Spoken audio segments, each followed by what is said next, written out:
Since showing you this photo 2 weeks ago that my military aerospace source sent me a year ago in 2021 to show me the cream-colored skin that my source says is beneath the gray nanotechnology bodysuits.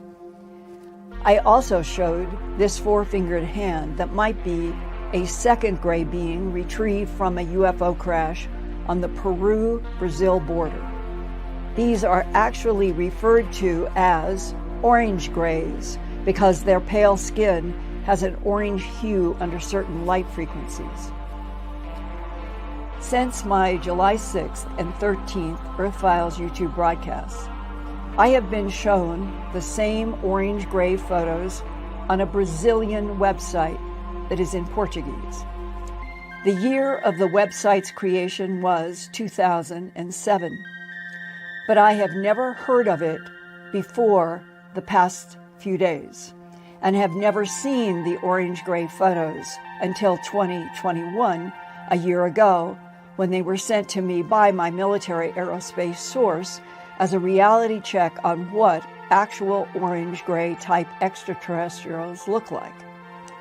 I never showed anyone those photos until July 6th, 2 weeks ago. Never knew anything about the Brazil website. I don't know any other UFO researcher who has ever brought it up or said that they knew anything about these photos. Given this new controversy about the Brazilian website, I reached out to remote viewer D.B. Moulton, also known as Buddy, who you've seen work with me before and is a very talented remote viewer. This week, I asked him if he would remote view the orange-gray, black-eyed head photo and the four-fingered orange-gray hand, specifically on the question, what does he see through remote viewing in this ET death? I went over the first photographs, which are clearly an extraterrestrial, and I felt that they were not only real, but I got a whole sense of the history. It's from the Brazil-Peru border, and I felt that Brazilian artist was paid and tried to claim that it was his to muddle the field.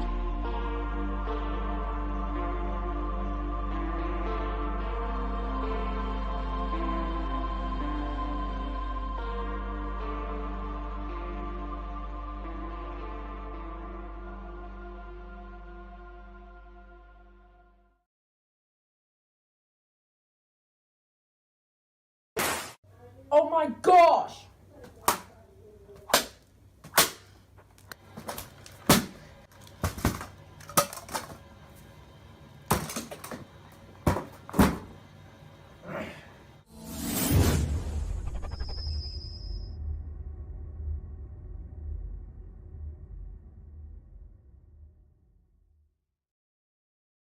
We'll just make sure that the connection is clean, and we'll do that tomorrow night.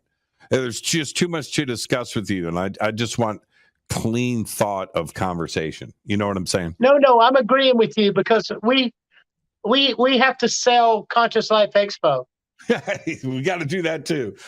Absolutely. And there's Danny, and he's gone. Okay, so yeah. No, I'm agreeing with you because we have to sell Conscious Life Expo. We have to sell Conscious Life Expo. We got to do that too. We have to sell Conscious Life Expo. We got to do that too. We have to sell Conscious Life Expo. We got to do that too. We have to sell Conscious Life Expo.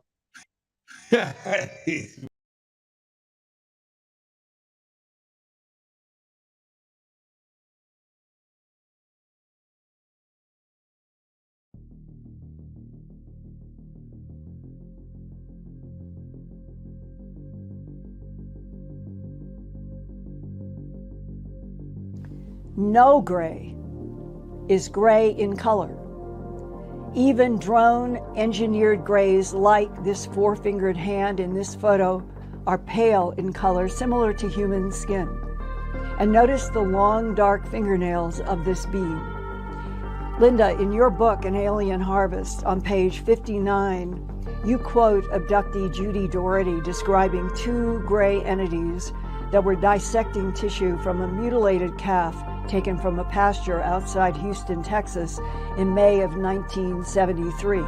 Quote, Judy wrote, "Their hands look funny. They have long claw nails, almost like an animal's dark nails.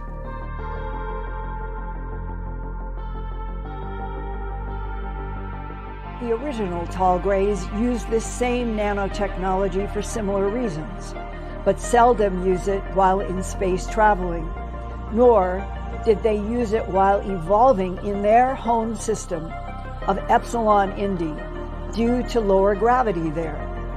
The original grays from Epsilon Indi have a very slight tint of orange in their pigmentation.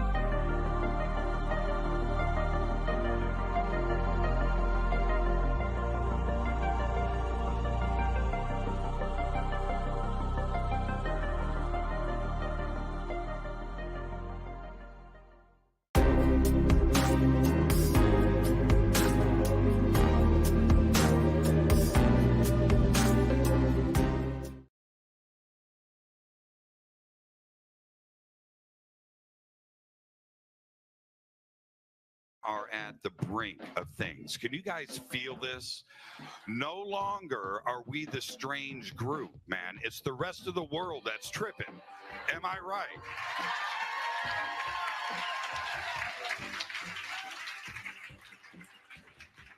I'm going to say this right now, and I mean this. I want to introduce my good friend to you, Mr. Corey Goode. Corey, get it up here.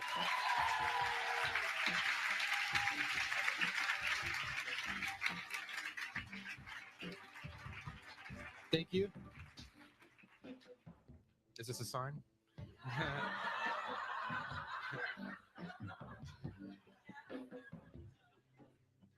Well, thank you for joining me. I appreciate everyone that's like.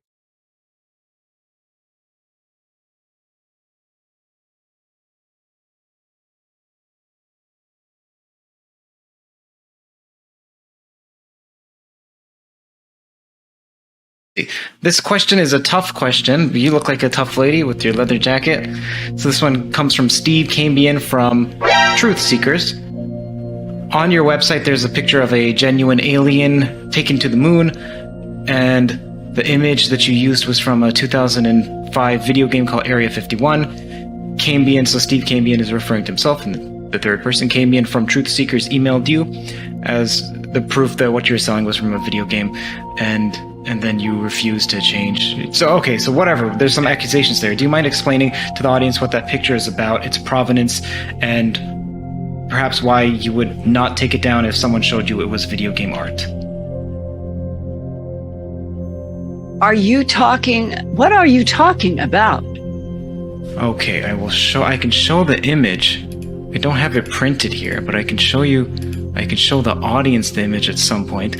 So you don't know what is being referred to here with the video game cover art of Area 51 and that being used as a genuine image on your website, apparently. I have no idea what you're talking about.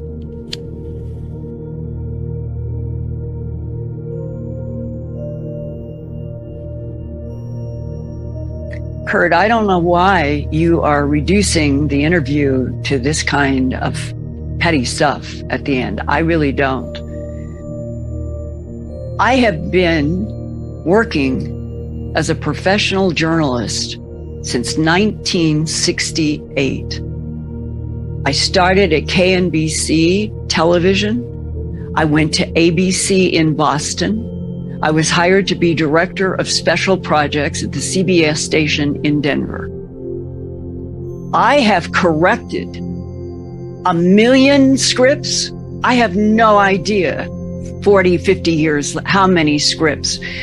Information, that is just elementary to being a professional journalist.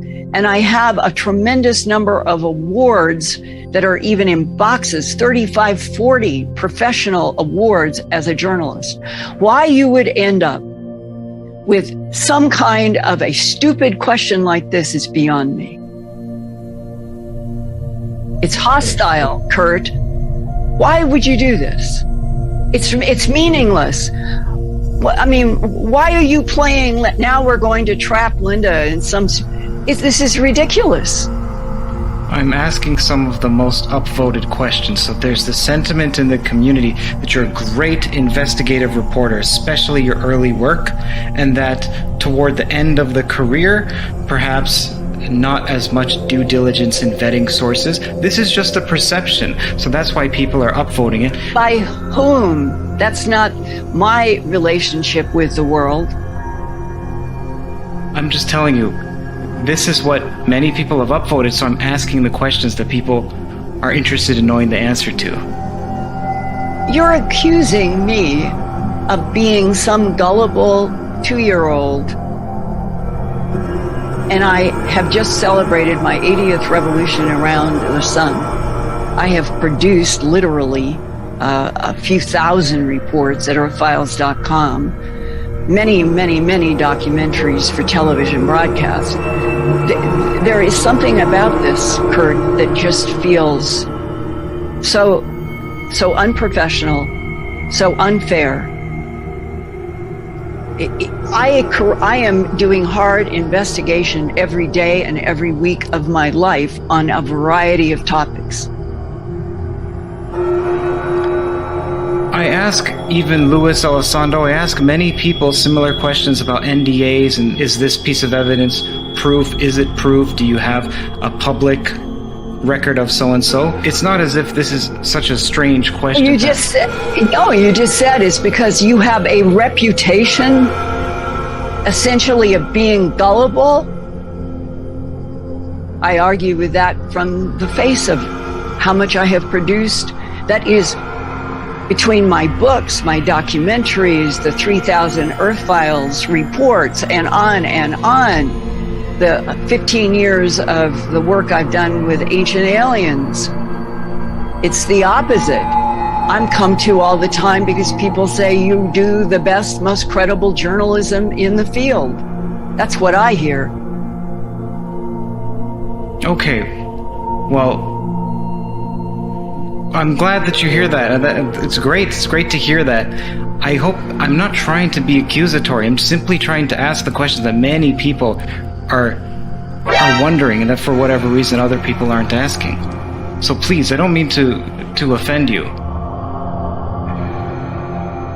Many people are asking what?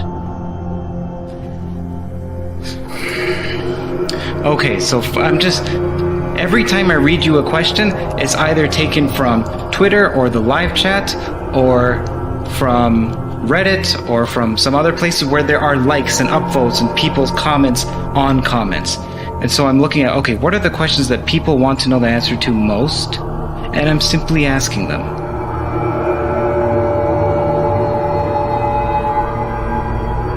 Is that not fair? Nothing about the last 20 minutes have been fair.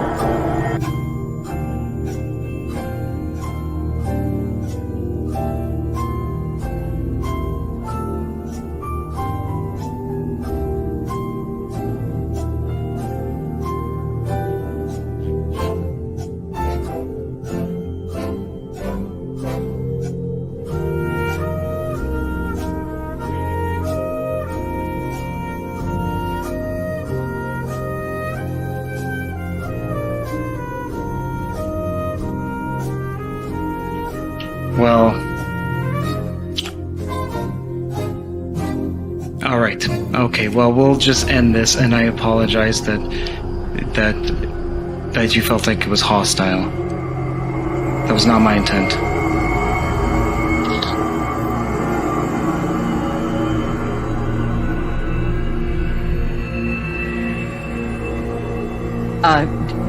It has this out.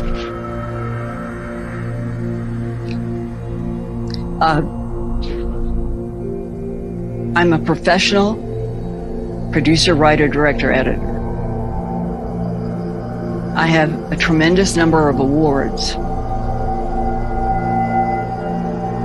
From my point of view, I know how hard I work for facts, and that I take on subjects that some people won't touch. because they're afraid. That's my answer. Thank you, Linda. Thank you so much for coming on. I appreciate it.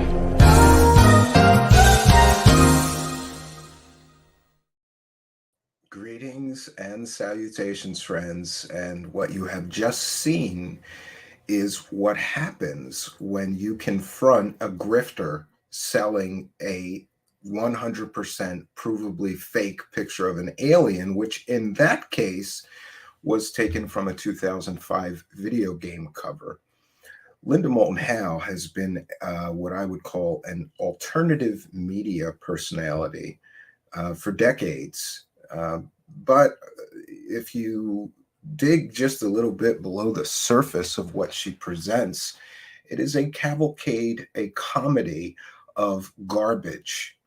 And I am personally fascinated by the fact that somebody could make tens of thousands of dollars selling 100% provably fake stories and get caught multiple times doing so and still make tens of thousands of dollars selling provably fake stories. And we, of course, will be talking about Mr. Jimmy Church tonight as well. We want to welcome in all the live chat, great attendance in the chat room tonight. Good to see that. A nice welcome back. I have had a ridiculous, I feel like a ping pong ball, because every week I got to take care of things at home. And then when Friday hits, I got a jet off to this cabin in the middle of nowhere, Pennsylvania. I'm trying desperately to finish that before starting on new projects. And then I bounce back here, and I feel like I'm always working. It's just that I get to switch up what it is that I'm working on. No days off, but hey, on your day off from the show, you can build a bathroom in this cabin. But I love keeping busy. And tonight we're keeping busy, bringing you an update of sorts. We have not talked about the dynamic deceptive duo that is Linda Moulton Howe and Jimmy Church.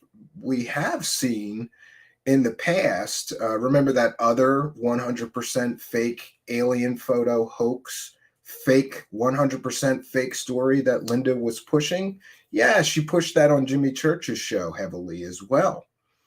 And isn't it interesting that Linda Moulton Howe is left those videos up and monetized, and she has doubled and tripled down on the orange gray alien story, even bringing in a fake psychic remote viewer to say, no, those pictures are 100% real, and that artist in Brazil who invented those images, he's lying, right? The Men in Black got to him. But interestingly, if we take a look at the images that Brazilian artist shared with us here at Truthseekers exclusively, and then we take a look at the photos that Linda Moulton Howe shared, he sent us pictures of these 3D rendered images being rendered, not quite finished. They match up 100% with the photos that she shared.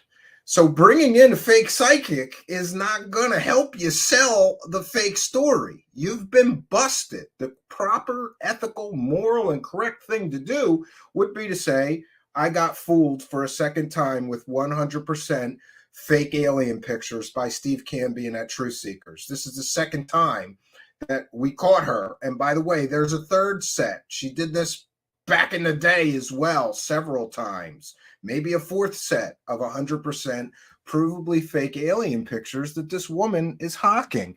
And let me be very, very clear in something. I love the alternative media. People that are not constrained by corporations or advertising revenue, right? They don't have to, for example, side with a certain company that is advertising heavily on the network that they're a journalist on. I love independent media. What I don't love is independent garbage peddlers who create clickbait nonsense and make hundreds of thousands of dollars selling 100% completely fake stories while other independent journalists that do good work are struggling to survive in an atmosphere full of clickbait sharks selling garbage. It's not fair. Do you know how many independent journalists out there are that do amazing research, good investigations? They get to good stories, right, that are true, or investigate the government or other things. They can't survive. There's only so much money on the interwebs to go around. And unfortunately, these garbage peddlers are money magnets, right? People don't want the truth. People don't want a real story that somebody spent a month, 2 months, 3 months investigating. They want a carefully crafted fairy tale that reinforces whatever beliefs they already have. At least this has been my observation of many people on the internet. And it makes me sad that you can just forgo things like, I don't know, good sources, right? Let's talk about that. Linda Moulton Howe. But let's get back to the orange gray alien photo. She doubled down on that second one that we caught her selling. Double down, triple down, got a fake psychic to come in and say that Brazilian artist was a liar and the men in black got to him. Listen, we can look at the evidence, and the evidence in that case clearly establishes that that Brazilian artist published those photos. I think it was back in 2008. And the metadata on the website confirms that. And Wayback Machine confirms that all those images were created on his website, his blog posts about a fictional story about men in black in South America. It was a fictional story. She stole images from another artist, right? That's another thing. She made tens of thousands of dollars maybe selling this fake story. Did she give any of that money to the guy who made the photos? Of course not. Did she apologize to that guy for stealing his artwork and profiting from that to the tune of tens of thousands of dollars? Of course not. She's going to double and triple down and try to weasel out of getting caught again. But we have the proof and we have the evidence. So here's a side-by-side comparison of photos from that Brazilian artist showing the images in progress of being rendered and created, and the photos after they were finished that Linda Moulton Howe shared. She said, it couldn't have been this Brazilian artist. It couldn't have been him. Well, here's the side-by-side comparison and proof that it was him.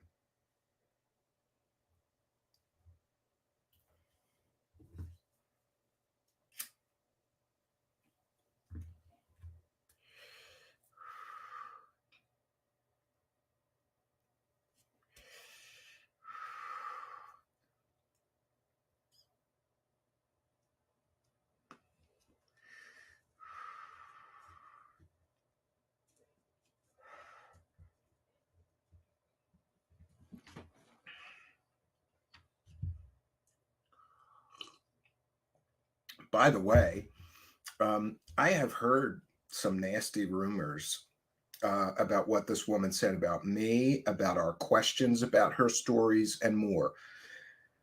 And while, I am going to comment on what she has said or what I was told she said that I am not a journalist and I don't know what I'm talking about. And I didn't go to college to be a journalist.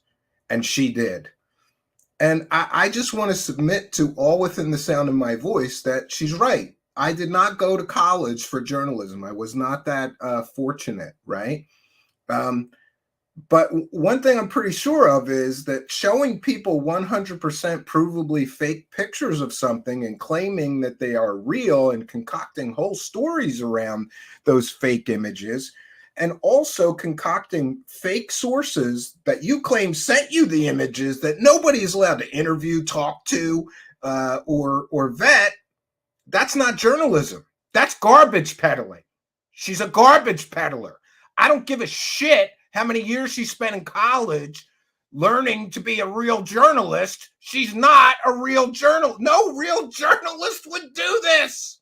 So she can say whatever she's going to say. I stand by our investigative work here as being vastly superior to anything that she is presenting because we have facts, we have evidence, we we interviewed the artist that made the fake pictures. We had to get it translated because he didn't speak English. But we got to the truth of what those images really were. And we paid the truth tax for that. Because despite us getting that story right of where those images originated, where they came from, who created them, what year they were created in, providing all of the evidence, the metadata from the websites, the way back screenshots showing that these images existed, and I think it was 2008, despite doing the real work and giving people the truth, we paid the truth tax because I can probably look it up. We probably made about $40 telling everybody the truth about those images over multiple reports, even taking the time to interview the artists and all that stuff. And Linda Moulton Howe made thousands and thousands of dollars getting the entire story wrong. And this, more than anything, proves why everybody's hawking garbage, why everybody's doing the super chat shuffle and, fluffing up these people. And there's no better fluffer to the grifters than Jimmy Church. Jimmy Church has been the fluffer for more grifters selling fake stories like Linda than anyone. And we will get into it because it appears that the grift goes on, friends. The grift goes on. Get caught promoting, working with, and helping a 100% grifter sell 100% fake stories. The grift goes on. Just find a new grifter to grift with. That's how this works. That's how it all works. And the unfortunate part is that's what sells.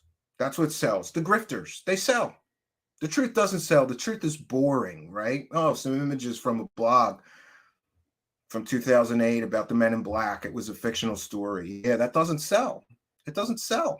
You know what sells? Orange gray aliens. We have the first ever picture of orange gray aliens. Aliens without their gray exoskeleton made out of nanite particles, right? Where does she get this shit? She makes it all up. And so do most of these people.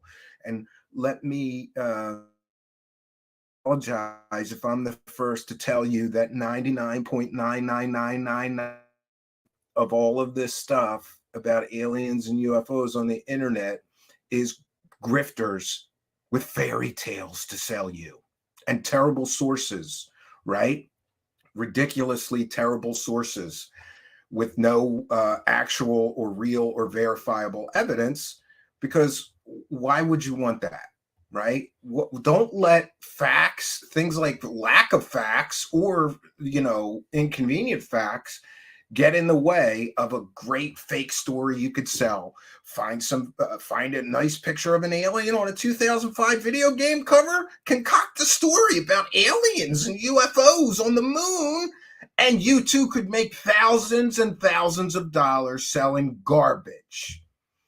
And this is what frustrates me. It's just, we are in goddamn clown world. I am stuck in clown world. And the clowns are making money. There's just money falling out of the skies at the clowns. And today I had to do my taxes. Well, I'm doing them this week. But I started doing my taxes and I go, why am I doing this, right? Can I just rebrand and sell garbage, right? I could find some cool pictures of aliens to pretend are real, right? And we too can make thousands and thousands of dollars. No, I suppose the mistake that we made here was that I thought that you could do a show like this in an ethical and moral manner, not sell people fairy tales and so on and so forth. And really, you can, but that truth tax is brutal, man. It's brutal. It is brutal. These people are making tens of thousands of dollars, and it's starting to piss me off. It really is starting to piss me off, especially when I'm doing taxes and things. And like, this is what I made all year, working my ass off. This is what I made on my show. And then Compare and contrast that. Go look at the UFO circle jerkers, what they're making, right? Go look at the fluffers like Jimmy Church or Michael Salla, what they're making, right? And the level of support they get too, right? All we get here mostly, well, no, we do. Don't let me get it wrong. I am thankful. We have a great audience here and great support, but you know, when you look at these channels with hundreds of thousands of subscribers making hundreds of thousands of dollars, right? And then people have the nerve to send me nasty messages like, well, you're monetized too, Steven, so you're no different than them, or something like that, right? It is ridiculous. And now I'm trying to find my notes. I do have some notes here, but before we, let's get to the notes. So Jimmy Church, the grift goes on, right? Get caught with David Wilcock literally promoting scams on your show? Just drop David Wilcock and find new grifters, because the grift goes on. It was Jimmy Church who heavily promoted and supported Corey Goode, who we now know never went to space. Imagine that, right? But the grift goes on. We've got Emery Smith to sell as well, even though that guy's been pretty much revealed to be a falling down alcoholic who lies to people about going on secret missions. His only mission is getting a big bottle of vodka every day, apparently. And by the way, I pray for him because I have my own issues with alcohol. And instead of everybody using that guy to make alien UFO dollars, maybe somebody should help him get into a program, but nobody did that. Instead, they just propped him up on a stage with a water bottle that many say is filled with vodka so he could get through a performance of lying to people about autopsying aliens. Great. Real love and light crowd here, right? You see a guy with a problem, and instead of helping him or getting him help, what do? Put him on a stage where we can all make money off this guy telling these fake stories. But the grift goes on because the grifts get busted.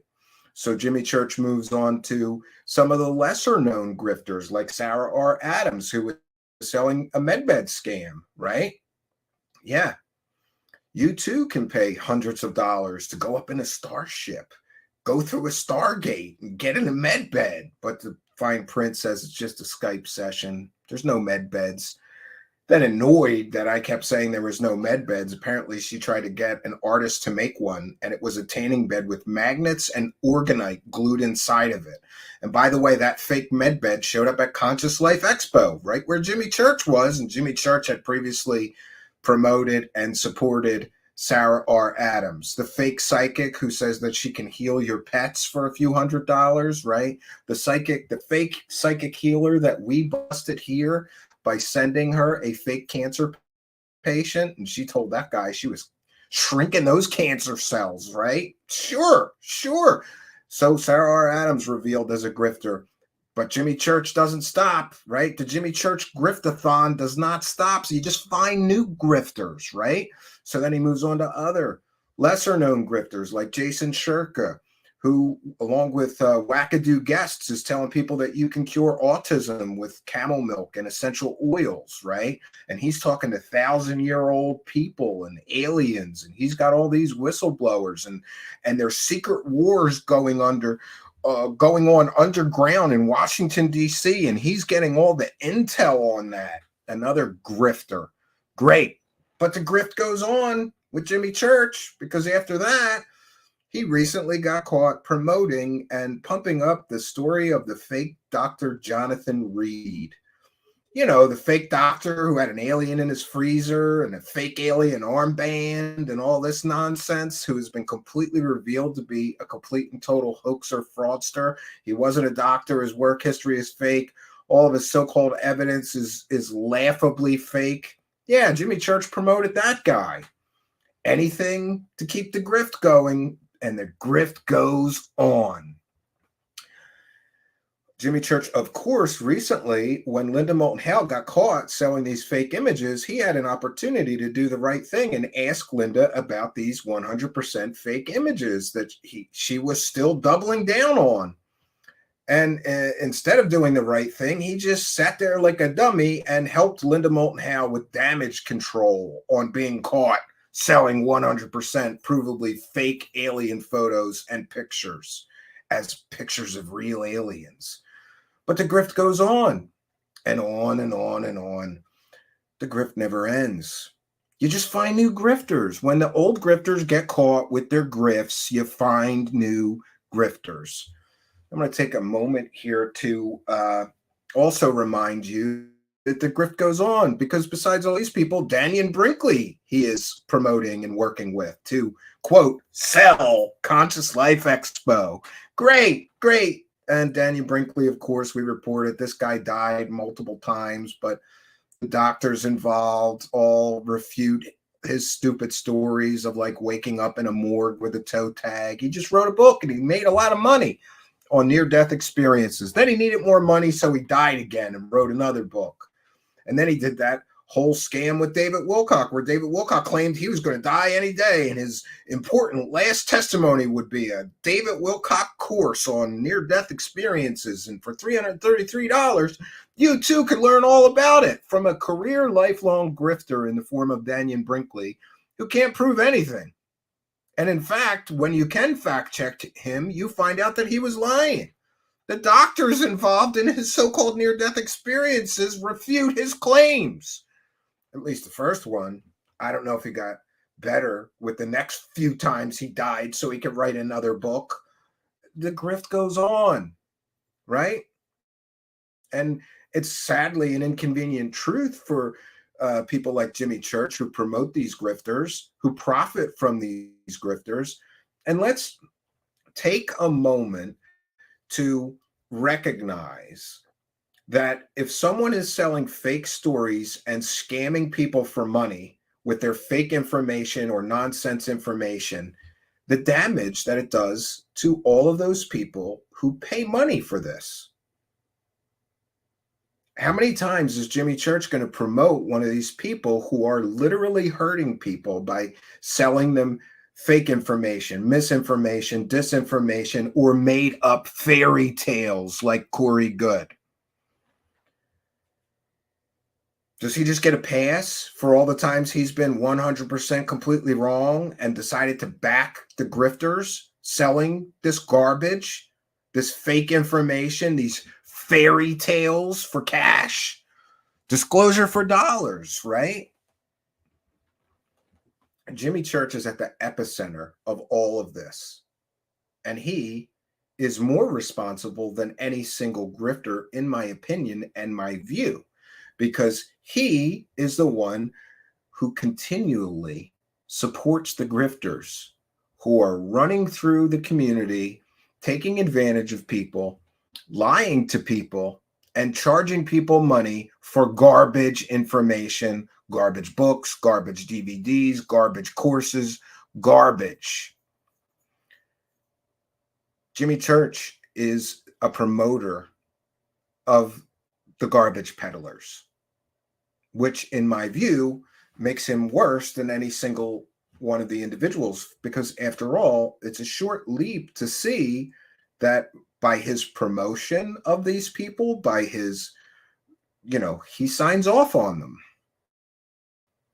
By his doing that, he is helping these grifters find more victims. And in fact, is treating his audience, rather than an audience that he appreciates or, cares about, he is treating them as a victim pool, allowing the grifters to come in and sell their wares. Now, this is all my opinion. I'm entitled to my opinion. But how many times has Jimmy Church been caught promoting one of these people that we now know are 100% fake people, selling 100% fake information? Does he get a pass for that? Are there consequences for that? Of course not. There's nothing but profit. You just profit all you can from each one of these individuals, and then as they overstay their welcome and people start digging in and finding inconsistencies in their story, or just that they are completely, totally fake, as in the case of Dr. Jonathan Reed, you've already made the money. So you just do the Cosmic Con shuffle, Jimmy Church, slither away, and come back with a new grifter to share with your audience. I think that this entire thing is morally bankrupt and despicable. And the fact that doing these kind of shady things is rewarded rather than penalized. And, people talk about this, oh, the community. There's no community here. There's grifters and victims. Which are you? Because that's all we have here. Of course, we do have the truth seekers now. So you can choose to be a victim, or you can choose to be a grifter.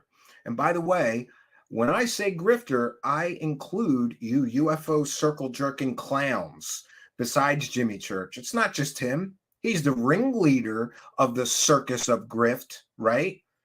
There's so many others who are helping grifters repeat their garbage stories, signing off on them, doing the UFO circle jerk softball interview so they could get a piece. I am just in awe of the number of so-called show hosts who are willingly, deliberately, and with great effort helping grifters use their audience to find more victims. And this is where we're at, and this is where we find ourselves. But Jimmy Church and Linda Moulton Howe are back for another dynamic, deceptive duo team-up. And we're going to cover all of it tonight. But before we do, I just have to catch up with the live chat. I apologize. We'll be getting into the video, but I saw a bunch of things that I have to share. So I will do that right now. We want to welcome all of you here. What a great crowd that we have in the live chat tonight. I'm happy to see that. It's nice returning from a few days off to find out there's still an audience there. Always happy to see that. So let me all right, I've got through all the live chat. Now I'm scrolling down, so just bear with me. And by the way, I apologize for a previous outburst in the Discord today. I was talking about how many people messaged me and sort of want technical advice or assistance. And to be very honest with you, the show's getting too big and I can't do all of this now for people. So, if there's a problem with a link or something like that, I can help you. But if, for example, you can't get to the live chat on your iPad and it works on every other show but not mine, I don't know what the problem is. Google it. I apologize if I can't be more help. But I'm getting slammed with all kinds of stuff like this. And also people saying, oh, the Amazon link doesn't work. It works in the countries that it works in. Otherwise, please use the secondary one. Great. So we want to thank Abduction Enigma Podcast for becoming a YouTube member. A lot of people may not be aware of this, but if you become a member of the show during the live broadcast, we shout you out. We thank you, as well we should. And we thank all of you members. So thanks, Abduction Enigma Podcast. You can go to the member section and get some extra goodies. You also get a membership badge. And you get our thanks. Thanks for helping us. We appreciate that. Al Warrior, the kind and generous $5. And thanks for also being a member. She reminds me of Angelique. Would you hit that, Stephen? Just kidding. Linda milking the cow. No, I would not. No. The alien with the kind and generous $1.99 says, I would like some Trixie. And you know what? We'll do that for you tonight. We will do that. And we have... John Chow, the kind of generous $2, says the Dr. Reed whose dog got killed by an ET. Yeah, the fake Dr. Reed. He wasn't a real doctor. He was a complete and total fraud. And Jimmy Church was pushing that garbage. It's been debunked out the wazoo since the 90s. But Jimmy Church thought, well, people probably forgot how fake that guy is or how fake that story is. So I, too, can make some money off this fake doctor. Cabin bathroom is coming along nicely, says UFO John Doe with a kind and generous $3.21 super chat. And thanks for being a member. Yes, it is. I'm hopeful. Two more trips. I think I should have it nailed down. Unfortunately for me, I got more than half of the ceilings done, but I had to leave the part of the ceilings where you got to like take the light fixture down and put boards underneath the thing, and it's going to be a nightmare. I left to save the best for last, but a couple more weekends and we'll have that thing finished. And I got to slap a porch on that, and a dream is done. Hallelujah. The dog was fake too. No, the dog wasn't fake. But people got to his neighbors and found out the dog never died. He lived with his parents, and that was his parents' dog. The dog never died. He just said the dog got killed by aliens because, hey, great stories. But we definitely want to thank all of you for your kindness, generosity, and support of the show. We thank you, Patreon supporters and members as well. We're going to have Trixie thank all of you guys for your kindness, generosity, and support of the show. This is Trixie from Truthseekers, thanking you for your generosity. I'm going to praise the cash so hard, you are going to need a cease and desist letter from your fake lawyer to make me stop. Which reminds me, I don't know when it was. Maybe it was our last show. No, it was Wednesday. I kind of overreacted to something, and I'm tended, people do that. Yeah. I thought maybe I wasn't being empathetic enough to somebody who's under extreme amount of stress and anxiety. And if that's the case, then I apologize. Valiant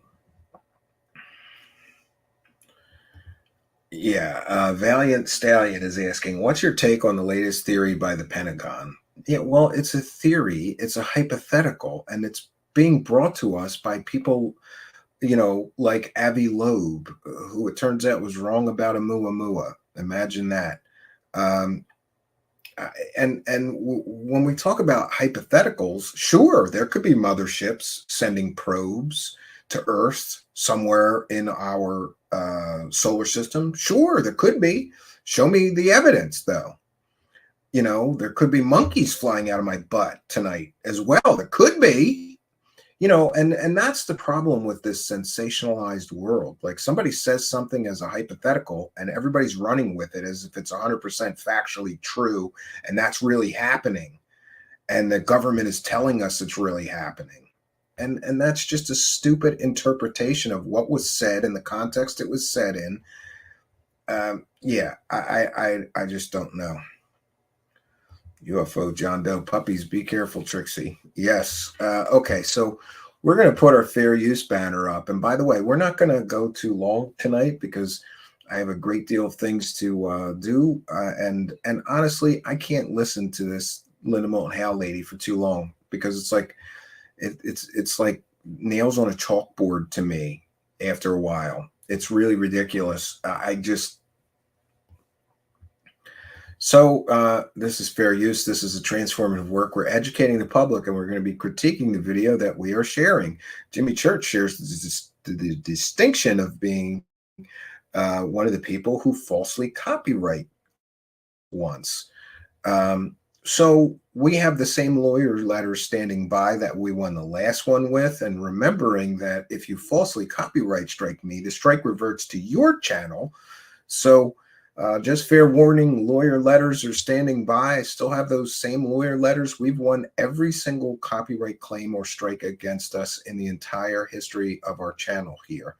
But if you'd like a strike on your channel because you want to be an intellectual coward and a weakling and stomp on our rights to free speech, if you have a public YouTube show and channel, I'm allowed to play portions of it if this is a transformative work, if we're educating the public, and if we're critiquing the video that we are sharing and discussing it. It is fair use.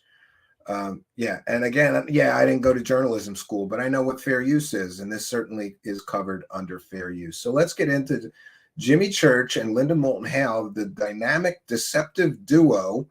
and let's see what new garbage she's sharing. But I have a feeling it's not new garbage. It's recycled old garbage. Oh, let's do that one more time. But we have some fun stuff to share about the garbage that she talks about. I have previewed this, and we have some things to share. She's going to start. We'll get into it.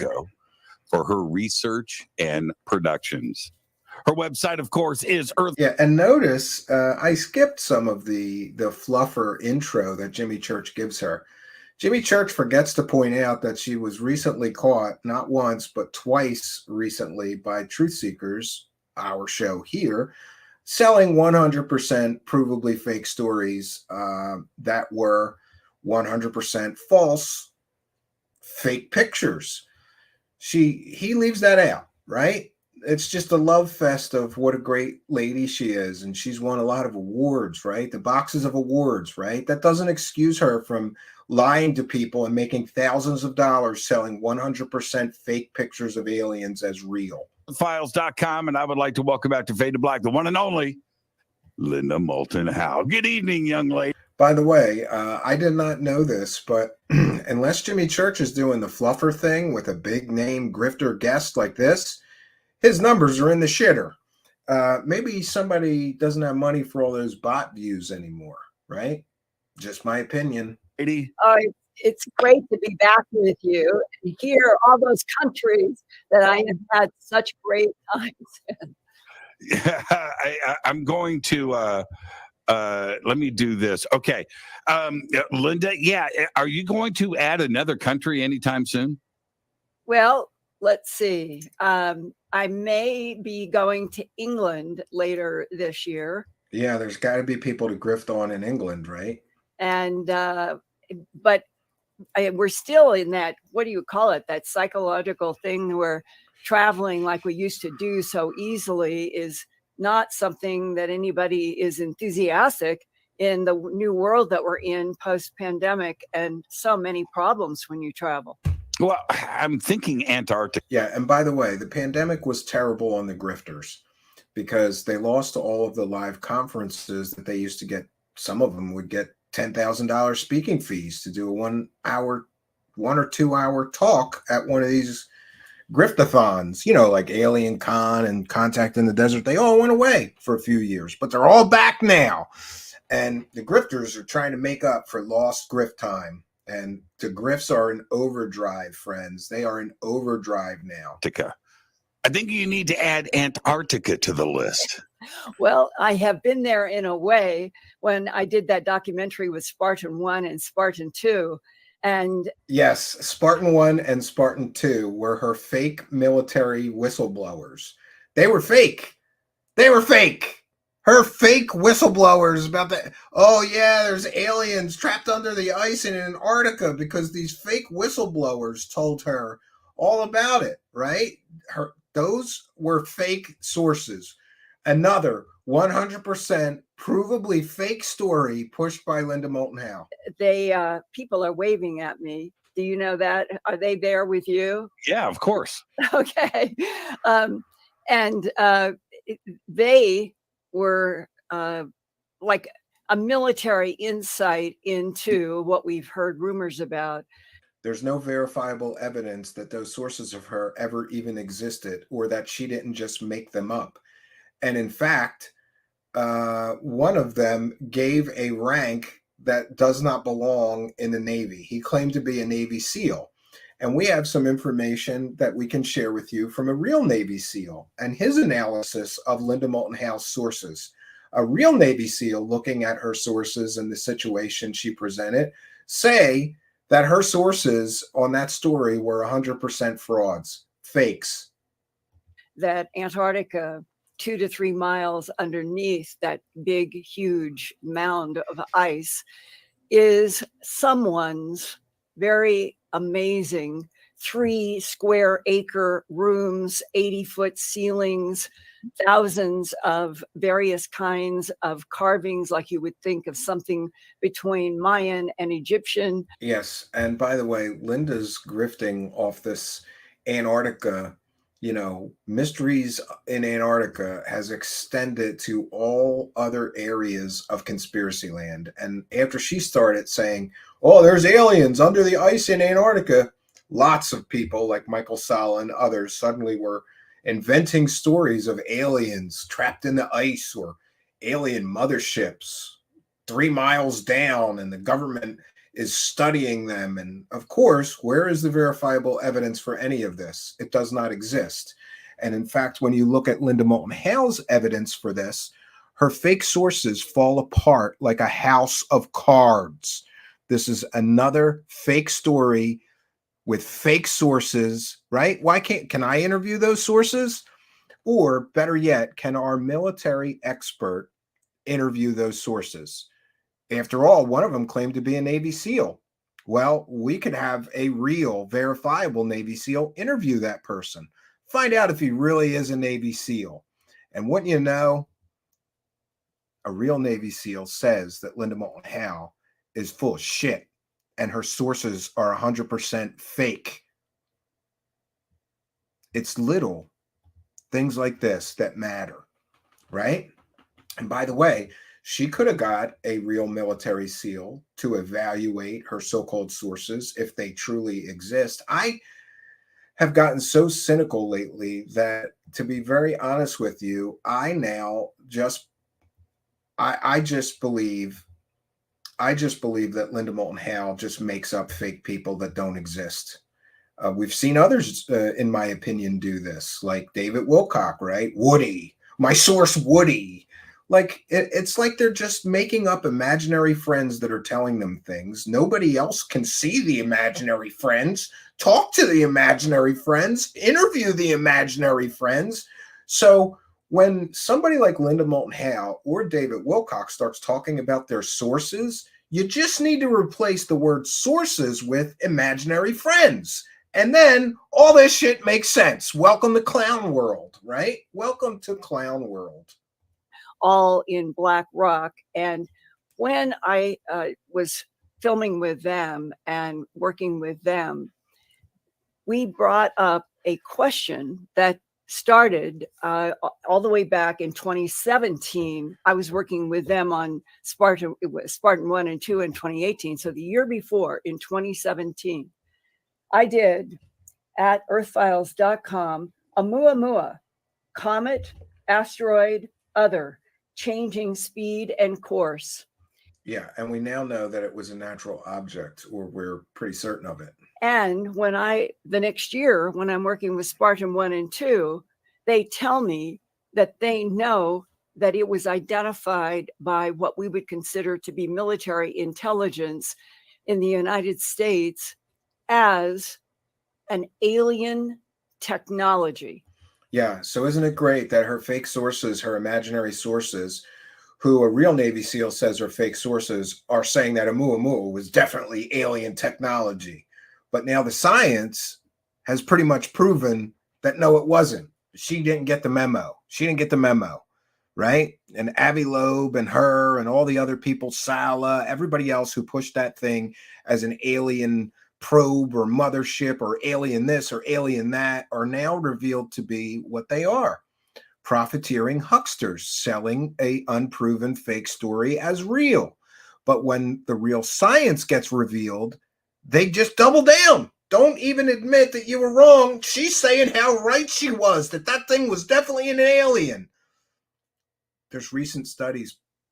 Was an alien, And by the way, I was disappointed by that. The world would be a cooler place if that really was alien technology. But on to her fake secret sources. 1 second. We're gonna find. I have here an actual real military insider in the form of Don Shipley, who Don is great. Mr. Shipley is a real verifiable Navy SEAL, and he does not like fake Navy SEALs on the internet, so he busts them. And him and his wife have a YouTube channel, and they're fun to watch. But let's take a listen at what a real Navy SEAL says. Specifically, he's talking specifically about Linda Moulton Howe's fake Spartan 1 and fake Spartan 2 sources. Facts matter. And when a real Navy SEAL can pick apart the story as being a fake and the source as being a fake, then you acknowledge that, or you print a retraction, or you do another show and you interview him and give his side of the story. But the way these fake alien huckster stories work is that the grift is to only give people one side of the story. She's aware of Don Shipley. She knows what Don Shipley said.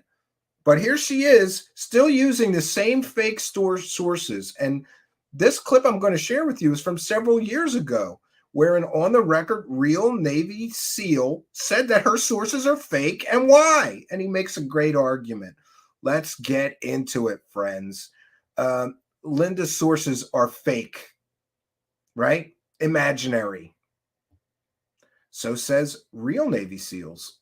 Let's see, friends. Let me tell you about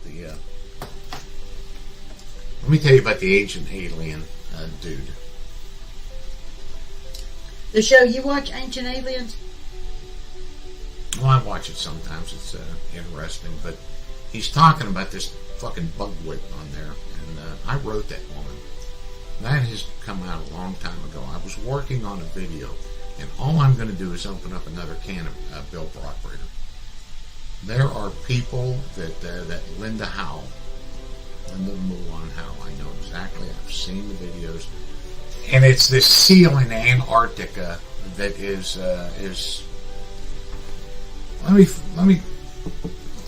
I'm getting ready to come out swinging about a whole bunch of shit. We're going right back to where we come from. I've taken a nice break from the YouTube thing, but when somebody hides their identity, it's for a fucking reason. It is for an absolute reason. And whatever you're going to say is so fucked up that the guys that know you are going to fucking turn on you, but not in that guy's case. This is the Navy SEAL in Antarctica that says he took a fucking submarine, he got on an aircraft carrier, it was an aircraft carrier, or something about a submarine, to the Antarctic so that he could go extract a scientist. And if you search that SEAL Antarctica, you'll see that. The first words out of this fucking guy's mouth to her, when they blacked out his face, was his rank. And he said he was a first lieutenant in the Navy.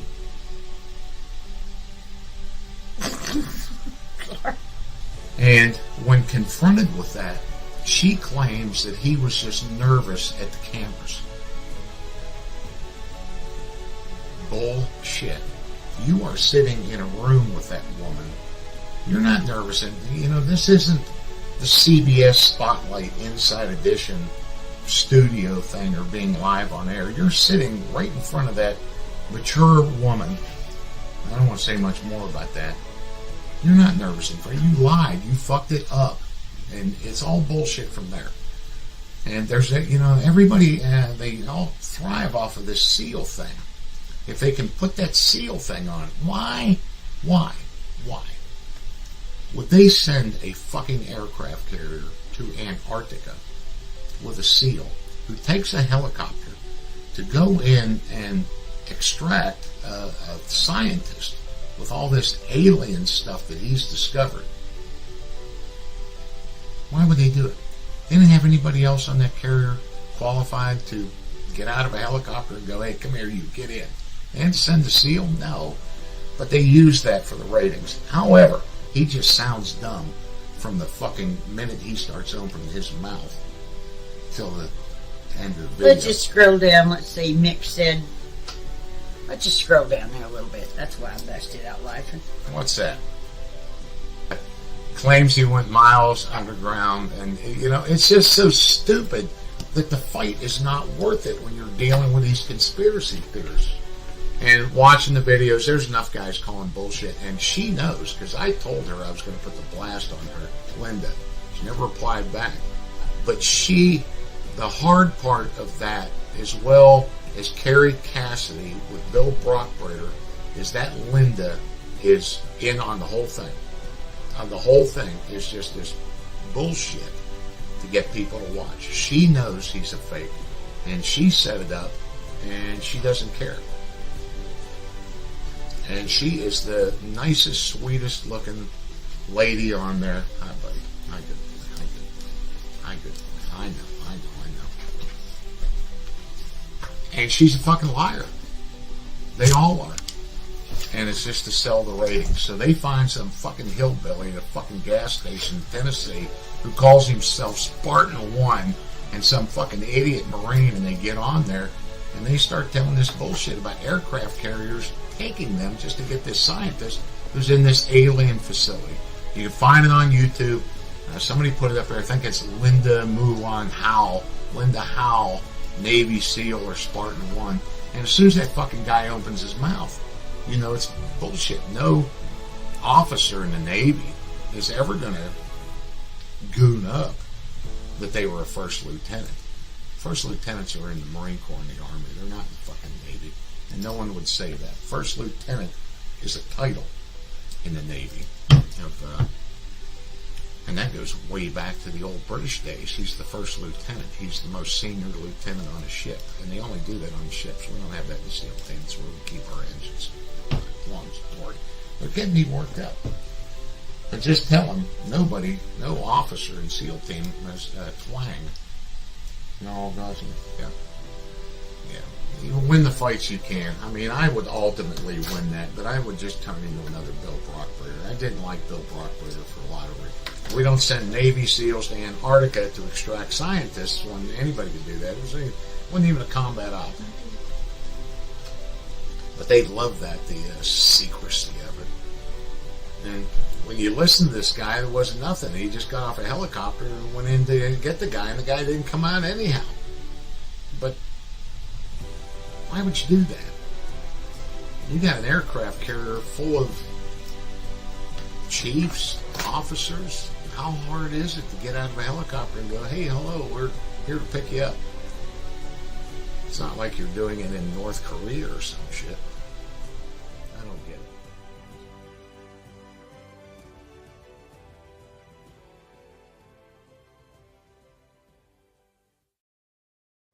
Yeah, and I don't get it either. And as referenced by Mr. Shipley, he let her know that her Navy SEAL was fake. He let her know that Navy SEALs are only used for combat operations. They would not be sent to Antarctica to do a rescue mission. There are appropriate personnel to do that. But don't let things like facts, evidence, or,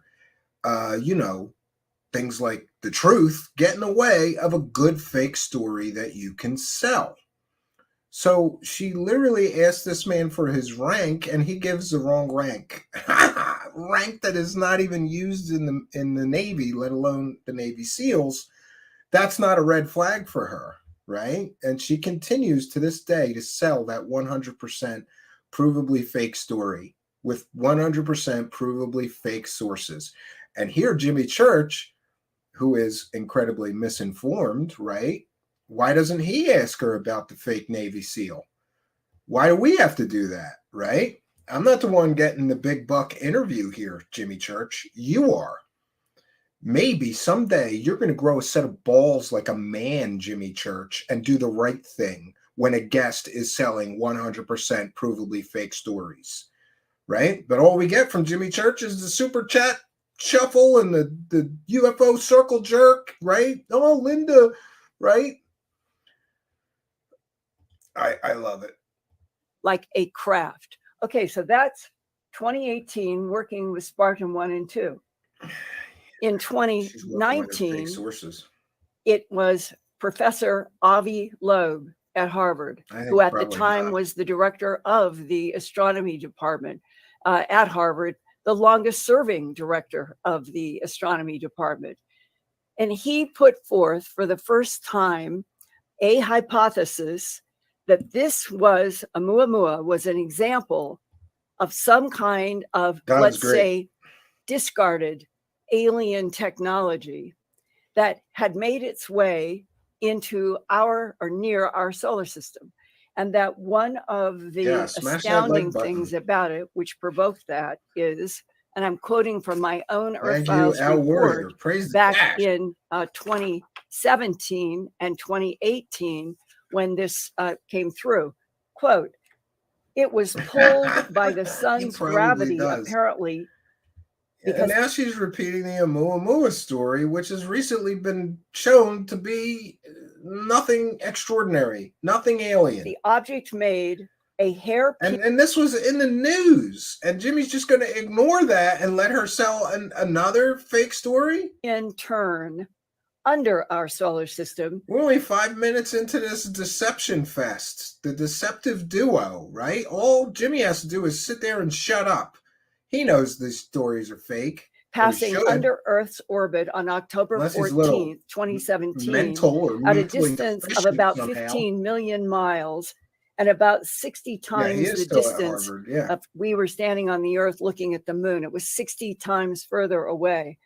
And then new bullshit this is better object, than the old bullshit. Amuamua, shot back up above the plane of our solar system planets, and its speed, Jimmy, the speed of Amuamua at this point begins increasing up to 97,200 miles an hour. That's 27 miles a second. That's interesting. And that was in respect to the distance it was traveling from our sun. And it left our solar system still speeding toward the constellation Pegasus. Yes, and this has all been explained scientifically as not alien spacecraft.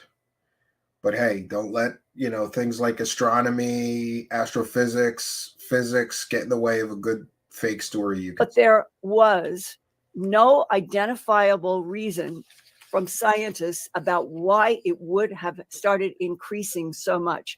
There became science arguments about what was it made of? Could this have been evaporating gases? And there was no evidence of any of that. No, that's right. But Linda, for me, one of the crucial, there's like 20 different amazing things about Amuamua, but it went and increased speed to over 250,000 miles per hour. And again, all of these things have been explained. Well, the last figure that I had is the one I quoted, 97,200. Yeah. Whichever they decided was correct, it was a speed increasing without explanation in terms of gravity. Yeah, what I'm saying, Linda, I don't want to interrupt you on the night that we're celebrating you, but I'm going to do it anyway. You're correct. Except it accelerated and accelerated and accelerated, and after 11 days, when it was virtually out. I may be being. Let me check something, because these articles all hit on the 25th, so we have to see if. But it's interesting either way. No, this is 2 days ago. So the same day that the articles solving the mystery were posted on the internet, these two clowns are on the internet telling everybody it was aliens, right? Beautiful. On a site, and that was it. It was over 250,000 miles per hour without gravity assist. And you just have to just stop right there and go, somebody just explain this to me like I'm a 5-year-old, because this doesn't make any sense. Yeah, and then within a few months, it was Professor Avi Loeb at Harvard who hypothesized. And by the way, Avi Loeb made millions of dollars selling that book. And now we know that he was 100% completely wrong, most likely. And by the way, I'm going to go over into the YouTube live chat, and I'm going to share with you an article of the mystery being solved that these two somehow missed as they continue to promote the alien hypothesis. And this shows you how little they care about the audience. Like, the audience is just stupid, and nobody's going to see these articles, which basically solve the mysteries of Amuamua. Just keep promoting aliens, because that's what your audience want to hear, right? And it was published that this was, in fact, an artificial intelligence that this was some kind of craft. Hear the language too. It was published that this was, in fact, some kind of alien craft. No, it was published that it could be. Not that they have definitive proof or evidence that it was. It could be. And for the whole last year and a half or so, maybe 2 years, there's been a lot of argument about whether or not it could actually have been something that was structured. It would be the first known other intelligence created object identified if it came to that. Mhm. But recently, just in the last couple of days, there has been a counter presentation by scientists. Okay, so she is going to mention it. Who are arguing that it. And this is what's good about science and debate, because when the end of the day, the scientists can get to the bottom of it. Is a natural increase in speed from what they are hypothesizing, not proving, but hypothesizing. Okay, so they're hypothesizing it, but they didn't prove it. Just like Avi Loeb hypothesized alien spaceship, but didn't prove it. Various kinds of gases that increased as and then kept increasing. So we now have this argument again between scientists about what Amuamua could have been. Yeah. Yeah. Seems like everybody but Avi Loeb, who has a vested financial interest in continuing to milk that story for as many millions of dollars as he possibly can. I haven't been able to find other scientists that agree, not to say they don't exist, but it would appear that most scientists agree with the natural explanation. Extraordinary claims require extraordinary proof. And unfortunately, these alien promoting hucksters, they have theories. They don't have proof, right? So I think Occam's razor certainly applies.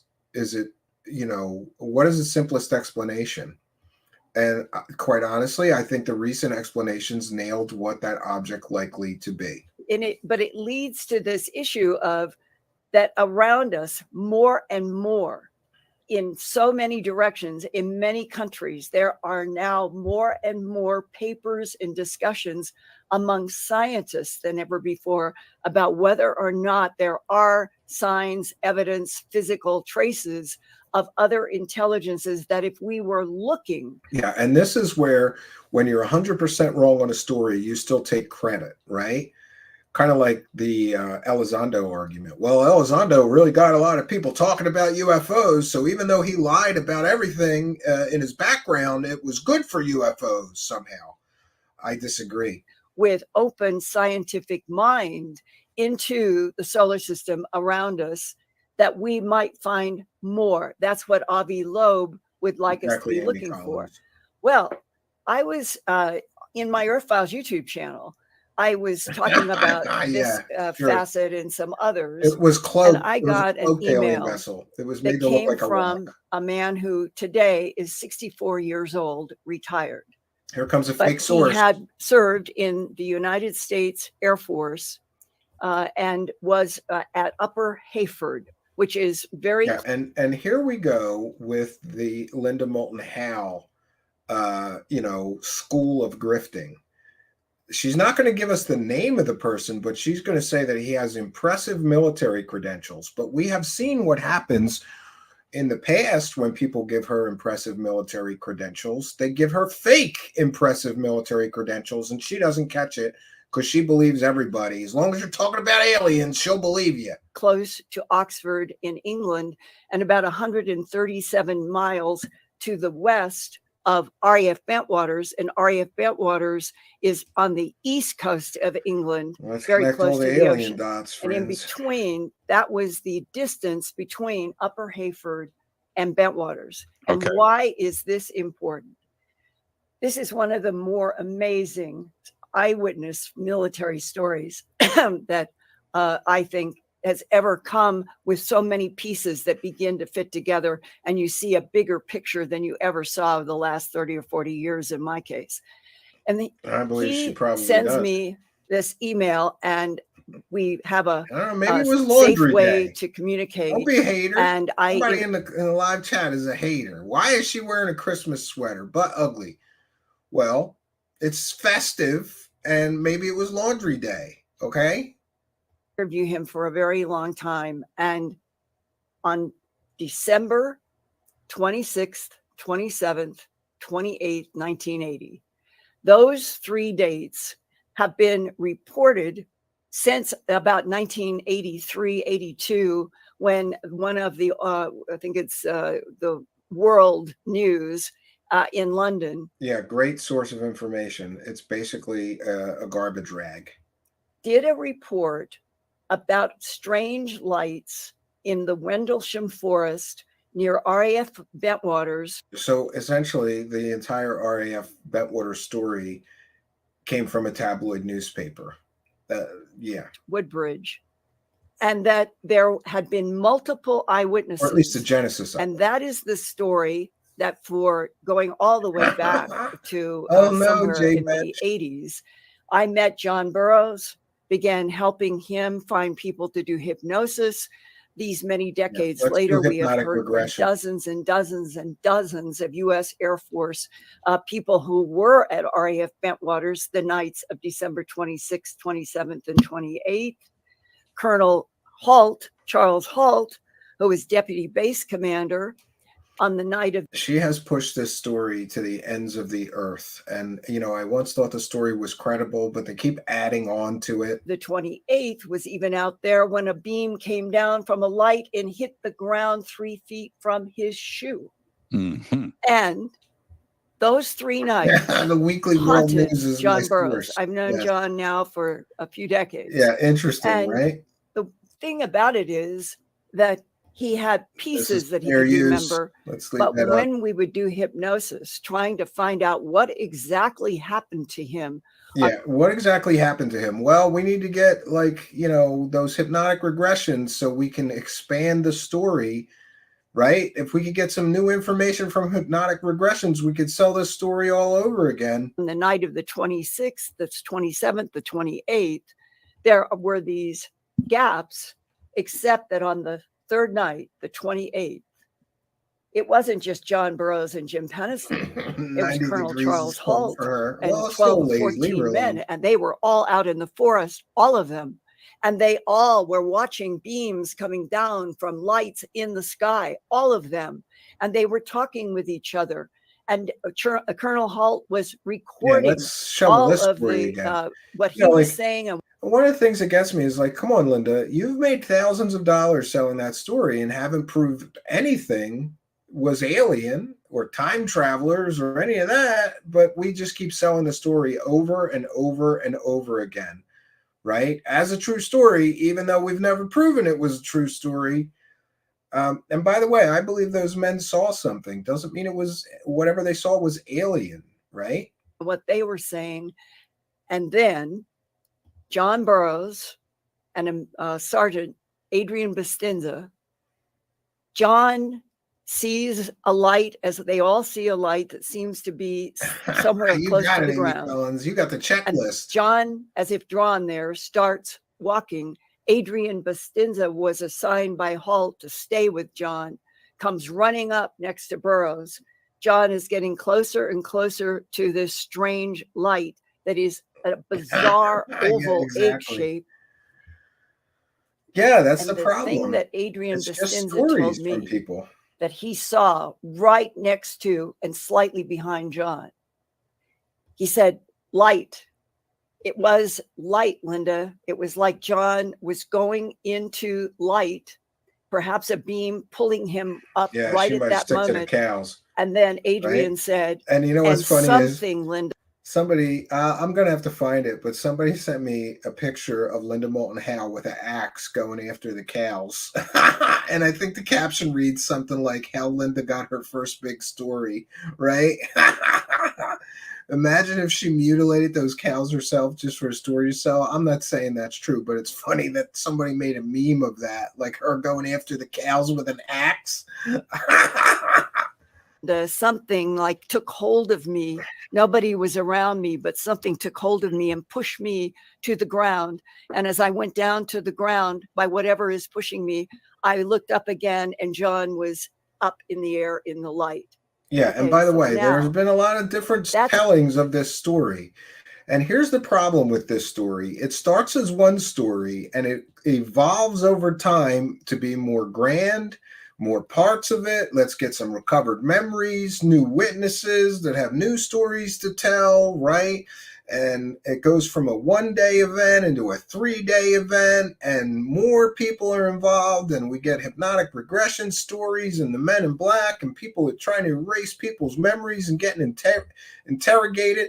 Then we got this binary message that gets added on to the story years and years after the story was originally told, and none of these later elements were in the original story. So I don't know. It's a very fast summary of just a couple of facets that happened at RAF Bentwaters December 26th, 27th, and 28th. And in so, this, well, in this email that's come to me. That's what I was going to. Oh yeah, she's got an email from a new source. So the events at Woodbridge / Bentwater / Rendlesham Forest, those dates 27, 28, 29, 1980. We've got the Christmas parties going on. We've got a New Year's Eve party going on. Colonel Halt's attending that. The lights return. He gets pulled out. He gets thrown into the forest, and everything just breaks loose for a third night. But that was on the coast. East Coast. You just got an email from a location about 150 miles to the west. 137 miles. She's adding on to the story yet so again. Precise. That's how you got to continue. Look, if you don't have a news story, just get one little data point and add it on to an old story you've already been selling for years. I don't even know. You have to be. You have to be as precise as you can possibly be when you are covering these kinds. Yeah, and I'll give her this. Linda has a command. Apparently, she has a photographic memory, so she can remember dates, places, times very, very well. And I think that's one of the ways that she is convincing to stupid people, because she seems to have like an encyclopedic knowledge of dates, times, places, who said what. It still doesn't mean the stories are real, though. I think it's that Christmas. I mean, she has a good memory that you're wearing. It snowed off and on all day here in Albuquerque. Well, there you go. She wore a Christmas sweater. Okay, so now you get this email 3 days ago. What happened? No, I have never found it. I didn't look for it, a couple weeks though. ago, and I was able to talk with this individual at great length and record him. An anonymous source. Another On one. the middle night at RAF Bentwaters, unbeknownst to anybody there at the time, apparently. And then over to the west, 137 miles. Yeah, it could have been a lighthouse that they saw. That is also an American base, but in the United States and England, and the way they would describe it, that's RAF, Royal Air Force. It's American, but they go by RAF, Upper Hayford, RAF Bentwaters. Throw in some useless facts. Crowden is just a few miles north of Upper Hayford. Gotta throw in some useless a radar facts. base. That is what it excels in. And I now have a man who is talking to me. A new fake source. Being from the United States, based at RAF Upper Hayford, who starts unfolding how he gets an order You're right, Lord Ludicrous. to go out to Memorizing one your of part the for weapons play. storage areas at Upper Hayford in order to move bombs to protect them, and nobody tells him why. Well, that's interesting, Joey. He You're gets free to to call the in here. weapons We won't do storage that to you. area, and it is the night of December 27th, 1980, at approximately You're right. Some on of them the are just dot, gullible. Red 1 Brick Investigations. a.m. So over in Bentwaters, Mm-hmm. on that middle night, they're out, people are out in the forest, and the clock goes past midnight. So you've gone from 26 to the 27th.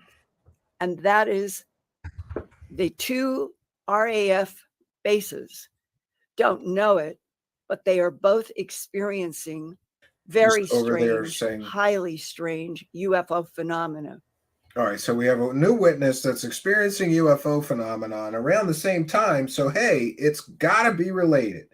It just has to be related. It couldn't be anything else. It has to be related to this story. Why? Because she wants it to be. And in Upper Hayford, Could be I'll completely call unrelated events. The person that I'm protecting to share his story, that I call him Smith Jones. And he, at that time, was a senior airman. You're right, He Megan would Breyer eventually, patched. after 20 years, retire from the Air Force as a staff sergeant. And he gets to where he is to do the bombs. They have trailers. He's starting to do work. He is on what is called it's a little hill. I know, get at to the Upper point, Hayford. yo, bag. And Right? when Get you to the are point. at the flight line and this little hill here, where some of the bombs and tunneling equipment are, it has a slope like this. And he is looking down on another part of what would be the flight line from where he begins, trying to organize how he's going to protect these bombs. And he has not a clue what's happening. He doesn't see anything. He doesn't know why he's there. He's getting a phone call I hope back he's gonna saying get to the he point needs soon. help. He needs somebody to come from security to help. He's made that call. He turns around. He's up on that little hill. Uh-oh. He turns around just to look down at this other section. If she says of he the sees an airfield. orange-gray alien, I'm And there, it astounded him, struck him. It was like he was hit with something like lightning. He couldn't believe it. 60 to 80 feet long, 30 to 40, maybe 50 feet wide, the shape of a triangle. And it is just like this in the air below him. another fantastical story from what I can only assume is going to remain an anonymous source. Hey, Linda, can we interview that guy? Can we know his name? Can we check his military records? Because you don't check anybody's military records. More garbage peddling from Linda.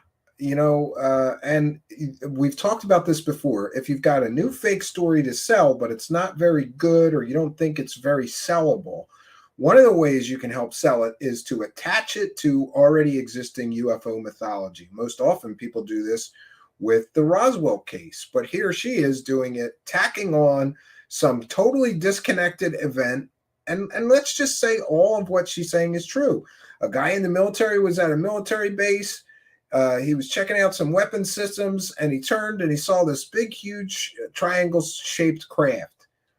Where is the evidence or proof that that has anything to do with the Rendlesham Forest case? There is none. She's just tacking it on there. You can only see the top of it. It is below him. And he said, I do not know how anything that large, how can it creep up? There was no sound at all. It's just there. And what unfolded over the next you know what else has no sound? A dirigible, a blimp, balloons, research balloons. He makes another phone call. He's trying to get security help. He doesn't know what this is. He doesn't know why they are moving bombs. The whole thing has him stunned. And eventually, two more men show up. Oh my God, they go the whole 2 hours together. The hill. And when they get down a little lower, they're now looking up under the belly of this huge triangular craft that appears to be all black, but in the what we'll call the front, when they could see two 10-foot by 5-foot windows. So here's a 10 by 5, here's a 10 by 5. Alien spacecraft have windows, friends. They don't see any moving lights. They don't see anything functioning except pure white daylight. Right, James appears Pepper. to be coming up from the floor. It is directional. as he said to me, and that the light was Any making danger. the windows look white, but that was it. There was nothing else. Look, even Jimmy is tuning out. He's like reading his phone right now because he cannot believe that she's selling this level of garbage story with another anonymous source, right? He's just zoning out. Until the three of them He's get not down even, below. we're paying closer attention And than then he is. he did drawings. Just tell your fake stories so my audience gives me money and then we can go drink coffee and sell crystal skulls some more. And apologize for not being an artist, but the point here is what he saw. I've never heard before or since. He had never heard before or since. Yeah, nobody's ever heard a story of somebody seeing a black triangle UFO, ever. There were 19 half moons. Do like a thinking of pie and cut it in half. Mm-hmm. And 19. You know, one of the hallmarks of a liar is unnecessary details. Oh, there were 19 half moon symbols on the craft. Okay, what value is that information? There is no value to that information. But when you don't have verifiable or real information that can be verified, you got to fill the story with ridiculous levels of detail about nonsensical things that just don't matter. In halves are placed a line of 7, a line of 7, that's 14, and in what would be the back, 5 in between. So there's a total of 19, and he said he had never seen anything like it, but he tried to compare. He's still reading his phone. Compare it to what would make us see what he was seeing inside of these small, he called them glass orbs. He said, you know what electricity looks like, or maybe like lightning. And if you could capture lightning that was red. She's describing a lightning globe, which is a common effect. You know, it's like a clear plastic dome and it has plasma inside of it. Green, yellow, blue, and a little orange. And he said, if you could capture, and you're seeing like lightning inside of these half moons, that's what it was like. So it was plasma globes. And then the Moore crew. She's been a UFO expert for 40 years. She doesn't know what a plasma globe is. Are coming. They are getting orders that they've got to close this up, and they start doing their work. And this thing is right there, still silent. And they get doors closed with the bombs moved. They get the work done without. Yeah, by the way, if this event actually happened, it would be foiable. You know that, Linda, right? Here's where the problems are going to come in with her story. What base was this at? What personnel were present, Linda? And let us FOIA the United States government for all records related to this event. If there is a UFO over weapons storage facilities, there's records of that, and those records are FOIable. You FOIA'd, right? You try to find evidentiary backup of this man's incredible stories, right? And now we will get a train of excuses, right? She'll bring in the men in black. Oh, this is classified.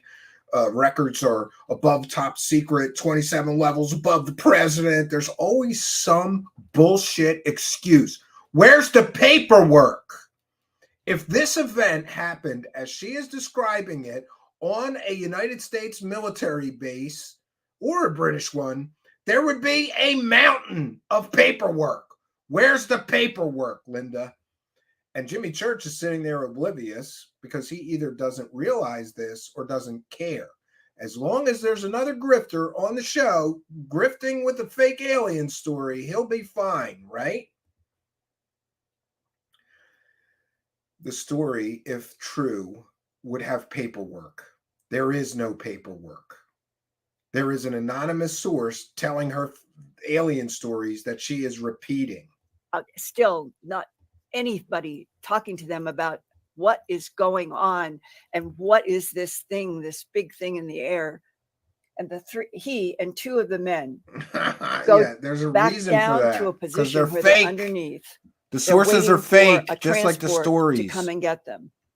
And as they sat there, he said, suddenly, not one sound, still not one sound, and yet this huge thing Yeah, she didn't with even the bother. 19 'Cause she knows lightning the source is fake. glass orbs on the bottom, And she knows the story that is it fake. began to turn. Yeah, Jimmy's And counting he the said time it left. So started am to I. turn so slowly that This is they cringeworthy. both, all three of them said, how can it be so big and turn so slowly and we not hear anything? And he said, as it kept turning, it was almost like He's still this looking at his is phone. what we can do. He's been looking at his phone And for there's 5 nothing minutes. you can do about it. And he said it actually had that feeling, and all three men Always an said, anonymous my military God, source. Yeah, it's like military telling insiders. us in the slow. And here's the problem. If she had a proven track record of having military inside sources that were accurate and correct, then I would let her use anonymous sources. But when we can prove that she has used anonymous sources that we can demonstrate are fake anonymous sources, or that their claimed military credentials are fake, you don't let her use fake sources or anonymous sources again, right? This is the problem. She's been caught using fake military insider sources before. Why would we let her tell us another stupid story from an anonymous fake military insider sources, or I'm sorry, an anonymous military inside source that I believe is likely fake, right? If this was a true story, there'd be a mountain of paperwork. If this were a true story, that person wouldn't be hiding their identity, right? And we could all interview that person and hear it. What we're getting is a secondhand account from her anonymous source. So anonymous hearsay, an anecdote. Where is the evidence? Where is the proof of this story being true? There is none. And Jimmy Church is just going to sit there and let her. Low, sort of almost, we have nothing to be afraid of. We have nothing to hurry for. And then when the craft had turned, breakfast burrito just disappeared.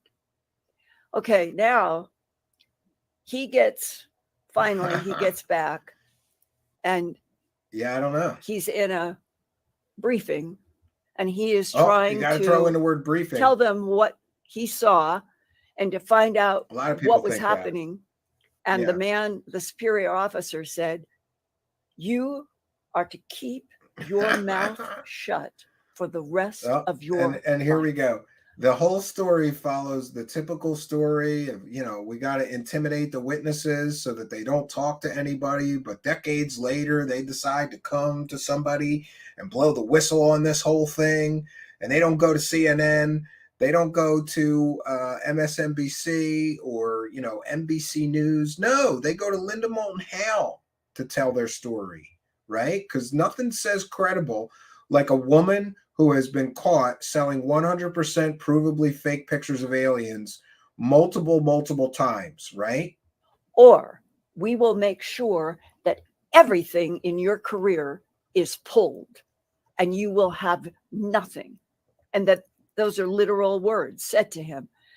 And by that point, like so many people have experienced this, some dramatic thing with a UFO, and then somebody of higher rank comes. Yeah, this story just so happens to fit accepted and available UFO mythology. And says that you keep your mouth shut, or all kinds of punishing is going to happen. And he said from that moment on, it's like Mother Goose until Man. the really sun is. came up, he had no idea what was happening, but he finally had the ability to talk to some people who were coming in on the news. By the way, how is this even related to Rendlesham? It was on similar or the same dates and 150 miles away, I think she said. The Rendlesham craft was a triangle-shaped craft, I guess, but it was very small, very, very small.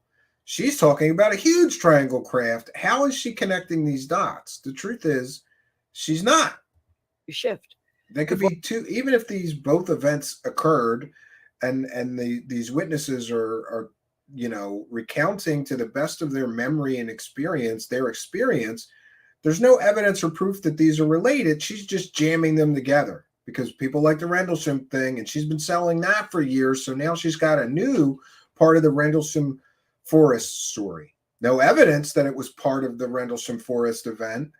No evidence that the person she's talking to actually exists, right? Because nobody else is allowed to interview them or, check their military records, make sure they were at that base on the day that they claimed that this extraordinary encounter happened. But hey, don't let a few things like facts or the fact that if this happened on a military base, there'd be a mountain of paperwork about it. Don't let all of those inconvenient facts get in the way of a good fake story that you can sell. And again, what's the difference between her and Corey Goode? This is just a story with no evidence offered, no proof, no verification, no paperwork, no reports from the government, no FOIA requests, no research efforts made to verify or vet the actual source of the story.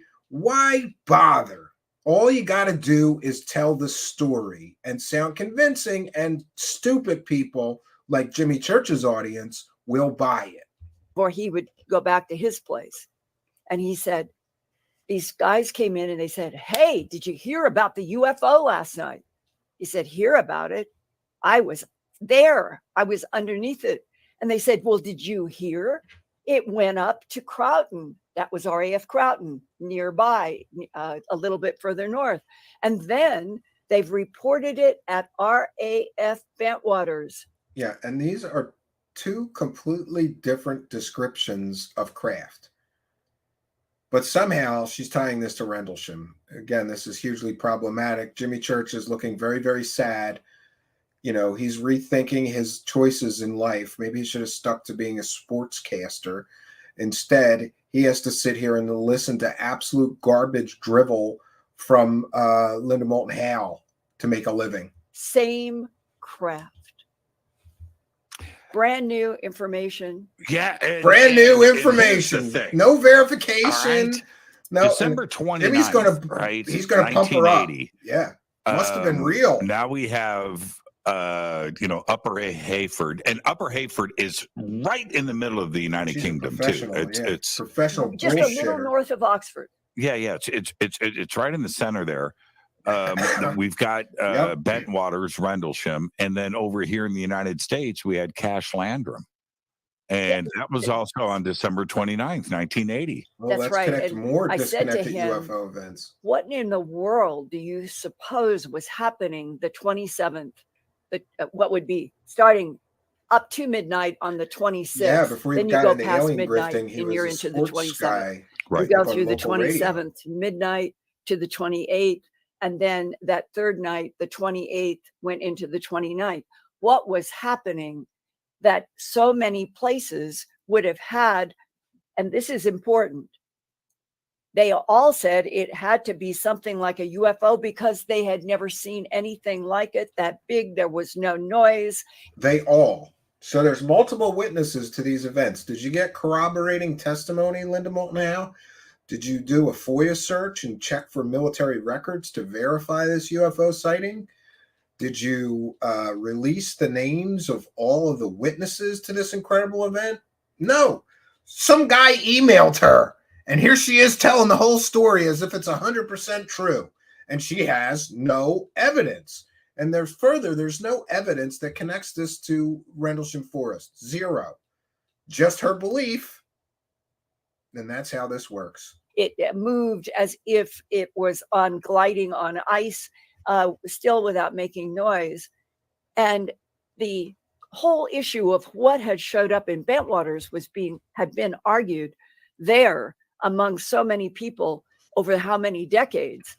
Well, here is an insight that the same strange thing that he was seeing at Upper Hayford and that went to Croton, that it ended up in Bentwaters. But there has never been any description that I've ever heard of a triangle that was just suspended, totally silent in the air, even there. This is just wonderful. So which came first? I apologize. Was this craft what brought with it all of the phenomena that was unfolding. That's It right. was Yeah. So now we're connecting dots that aren't there.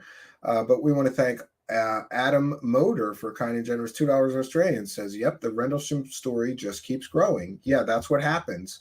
People get sick of the original story, so you got to add on new bits to it. This is just her once again. And by the way, she and one of the original Rendlesham witnesses are the people that added on the binary message part of the story that was never part of the original story. So she has been involved in tacking on additional stories on top of the original story at least twice now, maybe 3 times, right? Interesting. Ice Cream Shots with kind and generous $2 super chat says, Jimmy has to be so sick of hearing this crap. I could imagine that he is indeed sick of this. Imagine doing this 5 days a week for 20 hours a day, knowing that the people are evidenceless and most likely grifting off of your audience, but not care.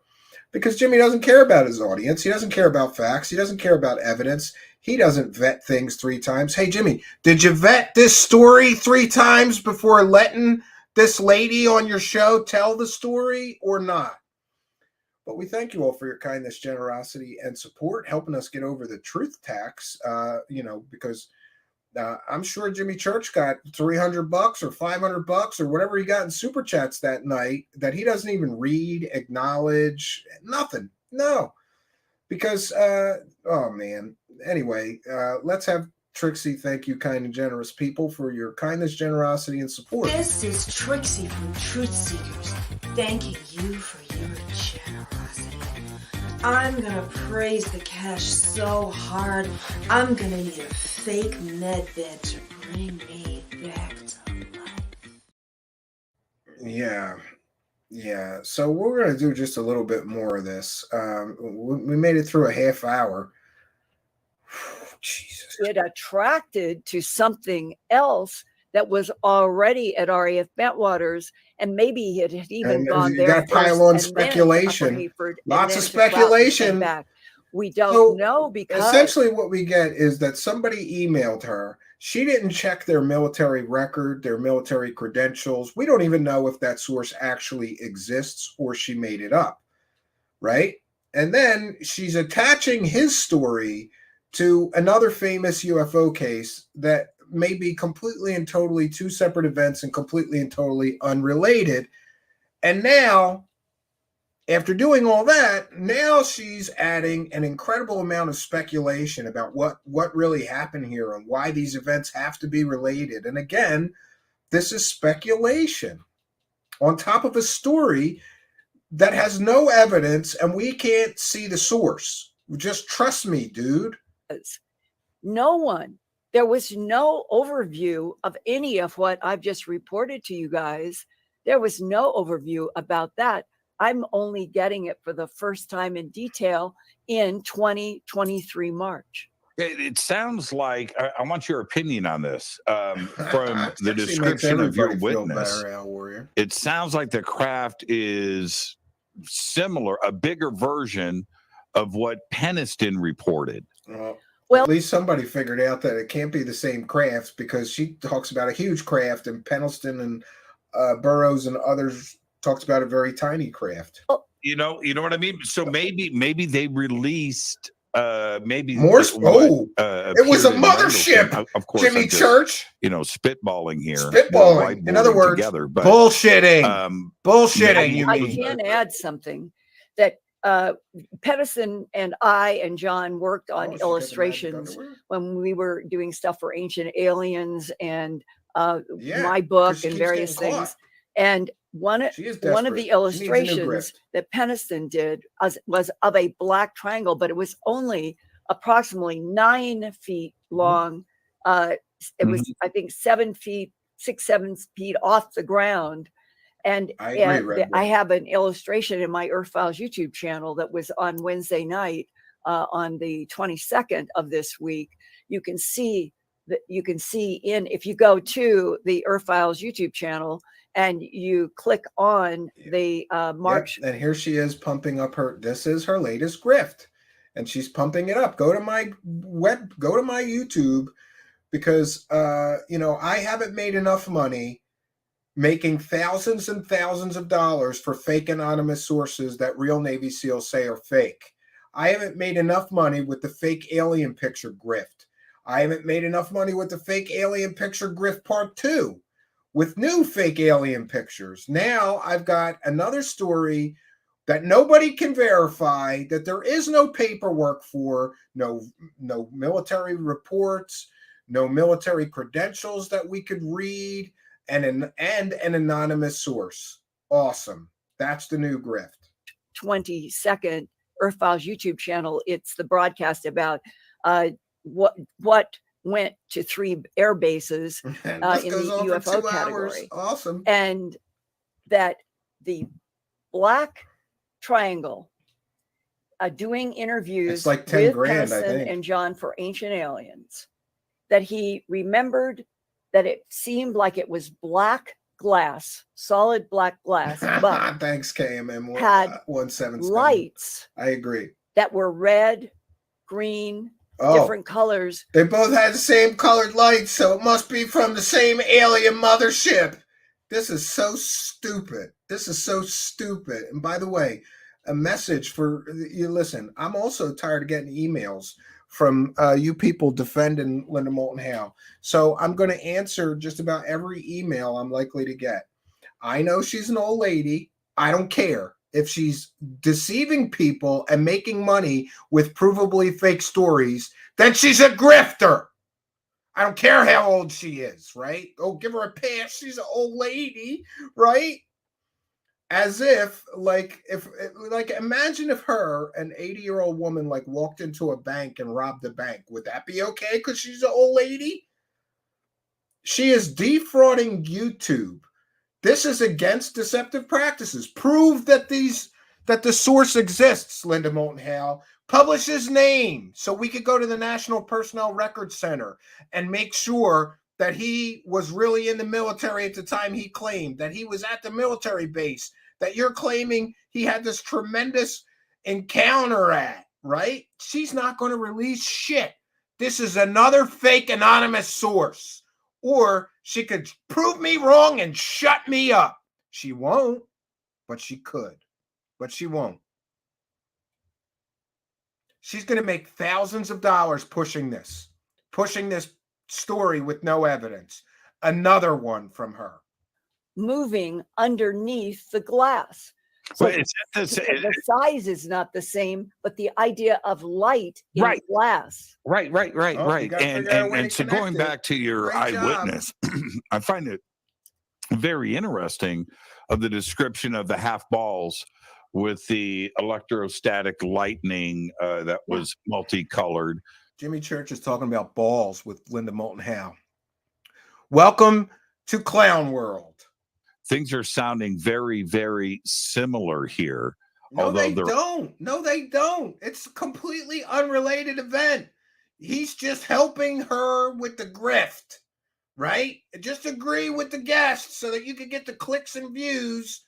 And by the way, this is the only Jimmy Church show that has gotten decent numbers, right? And look what you have to do, Jimmy Church. You bitter, angry, jealous little man, to get good numbers. You have to sit there like an idiot and let this grifter grift. Awesome. Or isolated incidents. And they're different. They really are different because 60 to 80 foot. Try to imagine that's 1/4 of the length of a football field. Sure. That's what is in the air. Only about, at one point, he thought it was maybe somewhere between 15 and 30 feet above them. Really low. And here are 3 men standing there looking at this thing. Blink, blink, blink, blink, blink. No briefing, no explanation, and no one ever talked about it. It might be Ganja 73. By the way, we'll go over the Twitch chat and say hello. When they got back, they were all told never to discuss it. But doesn't that imply, Jimmy, that our government, our military at some level knew a lot about whatever this large black craft was, with the white light in these huge windows with the pulsing electrostatic light underneath. Somebody knew or had some briefing about it, or wouldn't there have been just mayhem? That there would have been things organized to come to more speculation, probably to strafe it with bombs. I mean, this implies a lot of knowledge at a high level about something. Okay, so we have an anonymous source giving her all of this information. Now we have to imply things. We have to draw conclusions based on no available evidence, no available paperwork, no available vetting of the original source who told her the story. In other words, trust me, dude. Got it.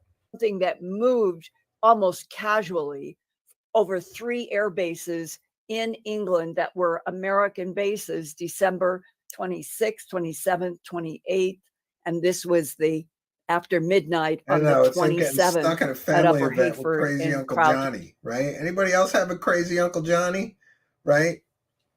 You get stuck in a family event, like there's nowhere else to sit, so you sit next to him on the couch. Next thing you know, you're hearing about the New World Order for like 3 hours, and that's who she is. She's your crazy Uncle Johnny, crazy Aunt Linda. And getting to RAF Bentwaters.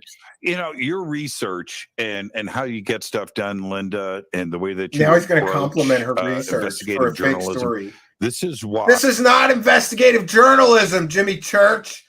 This is a fake story. That's not investigative journalism. If you can't show sources, paperwork, evidence of the story, it is basically Linda Moulton Mother Goose Howe. That's what this is.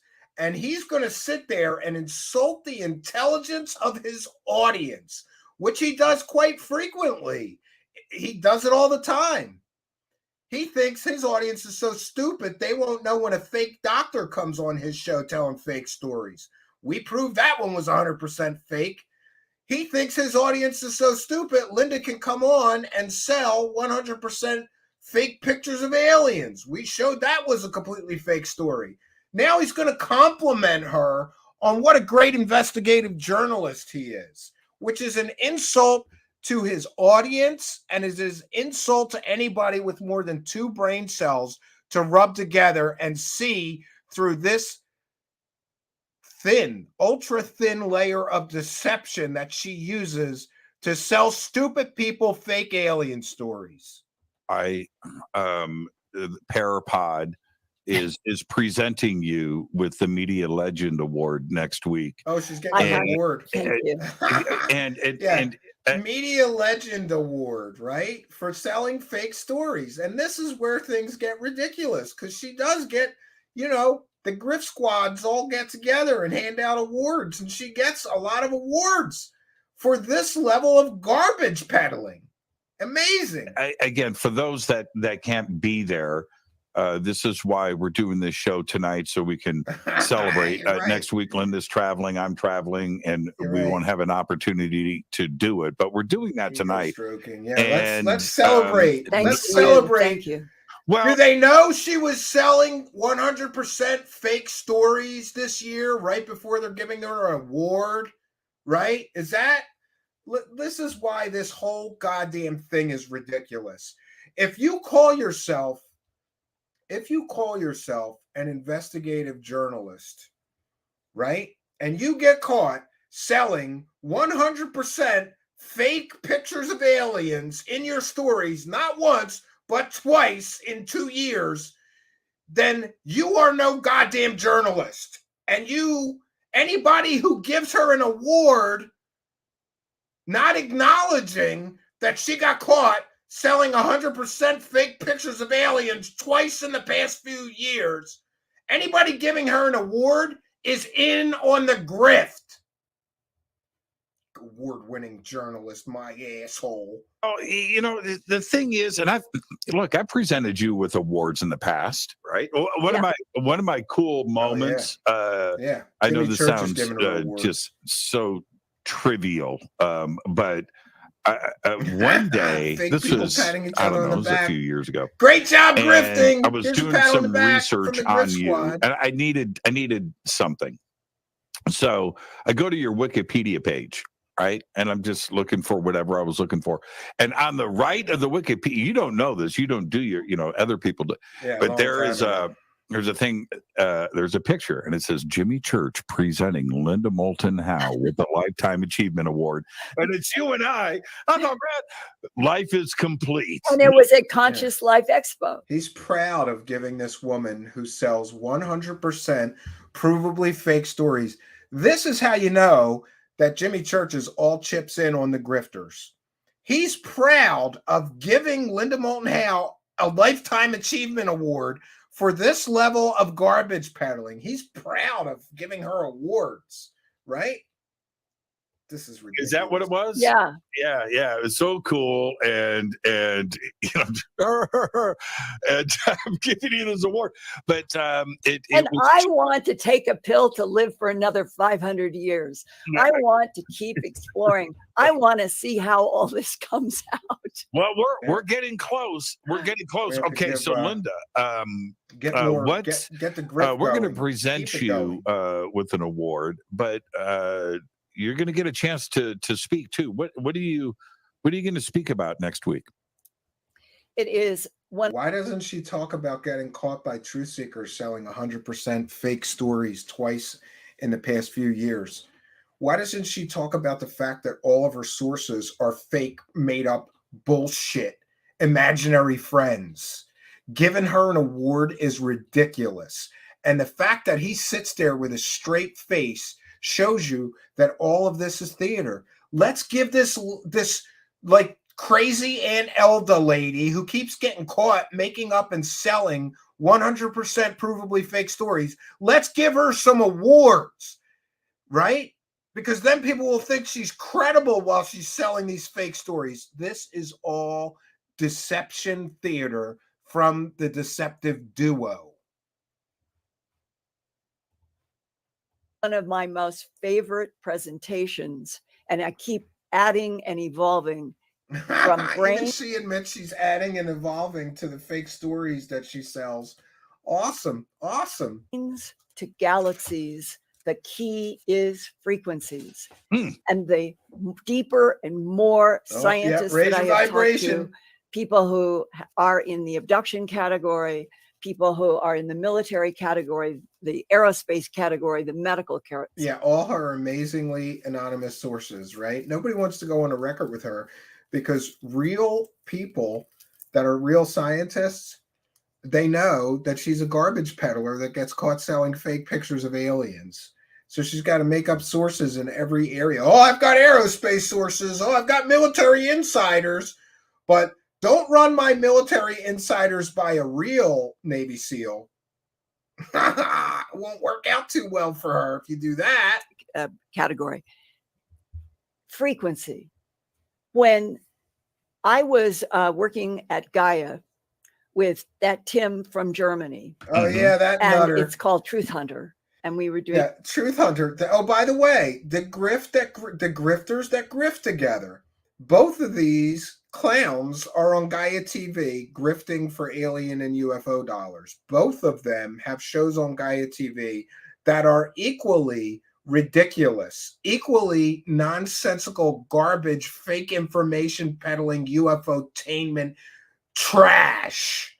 That's what they sell together on the same network. So you see how the grifters grift together, right? Jimmy Church does not care about his audience. He cares about the next dollar that he's going to get by being all chips in on people like her or Corey Goode or David Wilcock, Jason Shurka, Sarah R. Adams, the fake psychic, right, who's healing people's cancer cells with her magic superpowers, right? By the way, Jimmy, how do you feel about that? Sarah R. Adams was running a medbed scam when you platformed her. She was talking about having superpowers and going through stargates and black holes on your show. And you likely helped her to advertise her wares to more unsuspecting people. Great job. In this series, he was introduced to me as possibly a hybrid working for a department in Germany. Oh, no. Deliberately, her Gaia TV source is an alien hybrid now. Deliberately with deeper knowledge from possibly a genetic connection to Greys and others, and that would be where I would have the ability to ask him. Oh, we got to share that one.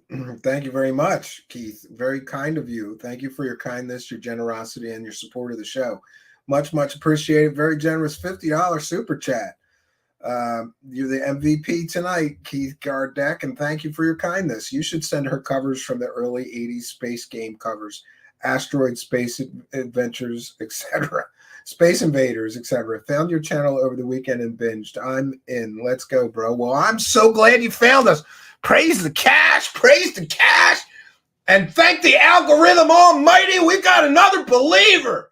We got another convert to the side of good and justice and truth. And another refugee, another damaged disciple from the clown show selling people garbage, fake peddled alien stories.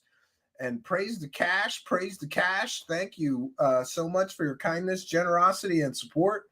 And we'll have Trixie thank you. This is Trixie from Truthseekers. Thank you for your generosity. I'm gonna praise the cash so hard. I'm gonna end up opening up a stargate to a whole different dimension of wealth. Thank you for your kindness. And go as deeply as I possibly could. And I think it was the second day because we did interviews for 2 days. Ooh, bad imagery. I asked him a question about dimensions, and by it was the like way, a gear shift. If anybody haven't seen this, oh man, I wish I could find the Cosmic Judas. There is a, I'm going to try to find it. She's talking about this new German guy, and of course, it is just an absolute joke. I'm going to see if I can find it. Just some guy telling stories. Again, nobody vetted him. Nobody, you know. One second. Let me see if I can't find it. Nobody vetted this guy. Oh, and let's not forget that she just got 1 million monetized views by interviewing a Nazi. Yeah, the Nazi girl. Isn't that great? Isn't that great? 1 second. We're gonna stop sharing this, and we'll share that other piece, which is just lovely. Nothing says love and light like interviewing a Nazi and getting 1 million monetized views. I think I'm correct in the numbers. I think she got 1 million monetized views on UAM TV YouTube channel for interviewing this Nazi girl. You remember her, the one Zeke Heiling talking about Jews running the world and YouTube, you know, and the good Nazis. You remember her. Linda also used her for a source, right? So, let me do that one more time. Linda also used her for a source, which is just comical and hysterical to me. Let's take a look. And this is courtesy of Cosmic Judas.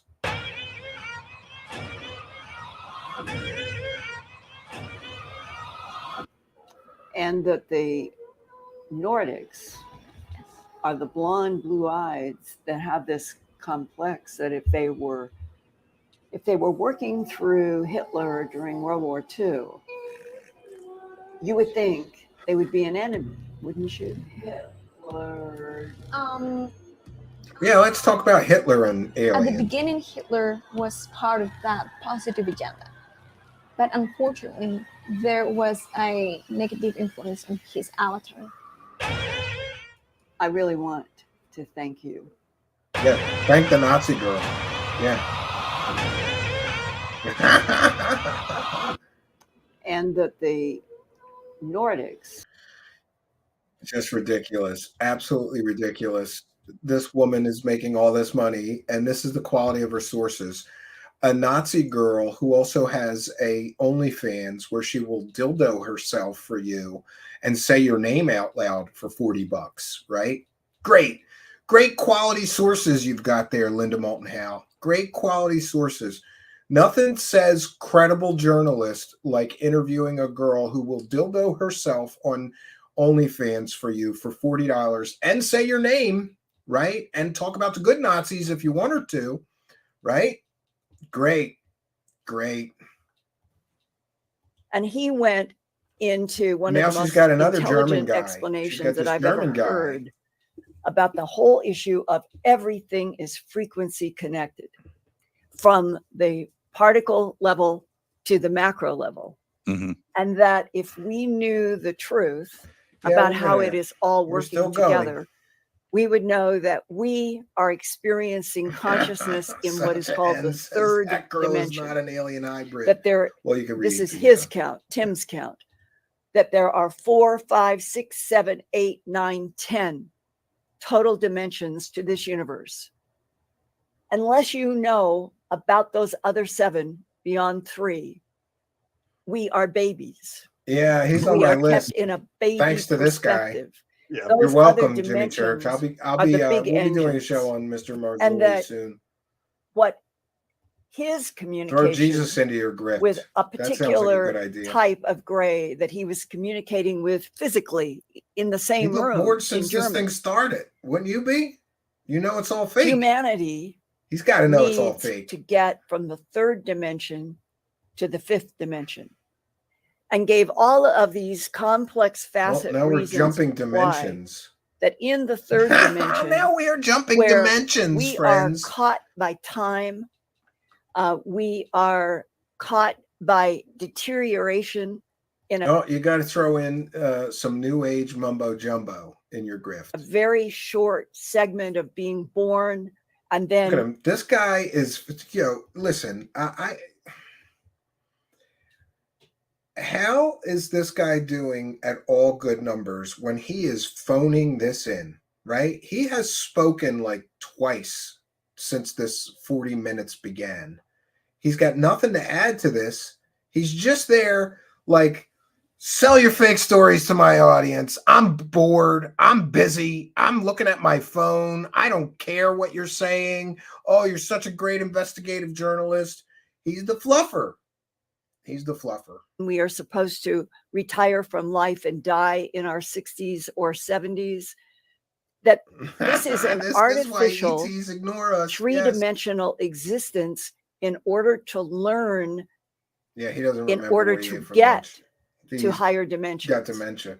And that the Greys told Tim, 10 who figures. was talking Yeah, to 10 me dimensions. in Yeah. Truth Hunter, that they would like to see humanity be educated to bypass. She's hunting for the truth, right? While using liars, Nazis, fake military insiders, and fake Navy SEALs. She's hunting for the truth with fake people. You're not getting any truth when your sources are fake, honey. Pass the 4th dimension altogether and get to the 5th, where we would then It runs begin to itself. have Just collect the cash, information yeah. about how all of the frequencies work. And that once you begin to understand the I relationship think of she loves the frequencies from grift. the Yeah. atomic particle level up to the macro, He's watching and you ESPN begin to with Maury understand show. that Yes, dimensions yes, he is. He are absolutely separated is. by frequency. They forgot Madam That Eight. the Yeah. systems that work Name any in our real, true, bodies independent at the media source micro today that level caters to are no one separated or in no many singular ways by side but the frequencies. truth.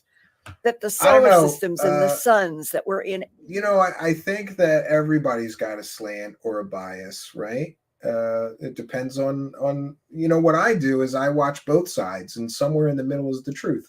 So I'll watch CNN, MSNBC, then I'll watch Fox News and some other right-leaning news outlets, and somewhere in the middle is what's really happening, right? Lord Ludicrous, I try to watch this, made it 20 minutes. Stephen commentary is the only thing making this tolerable. Thank you. I appreciate that. I'm glad we could add to this. I'm glad we could add to the clown show. Praise the algorithm.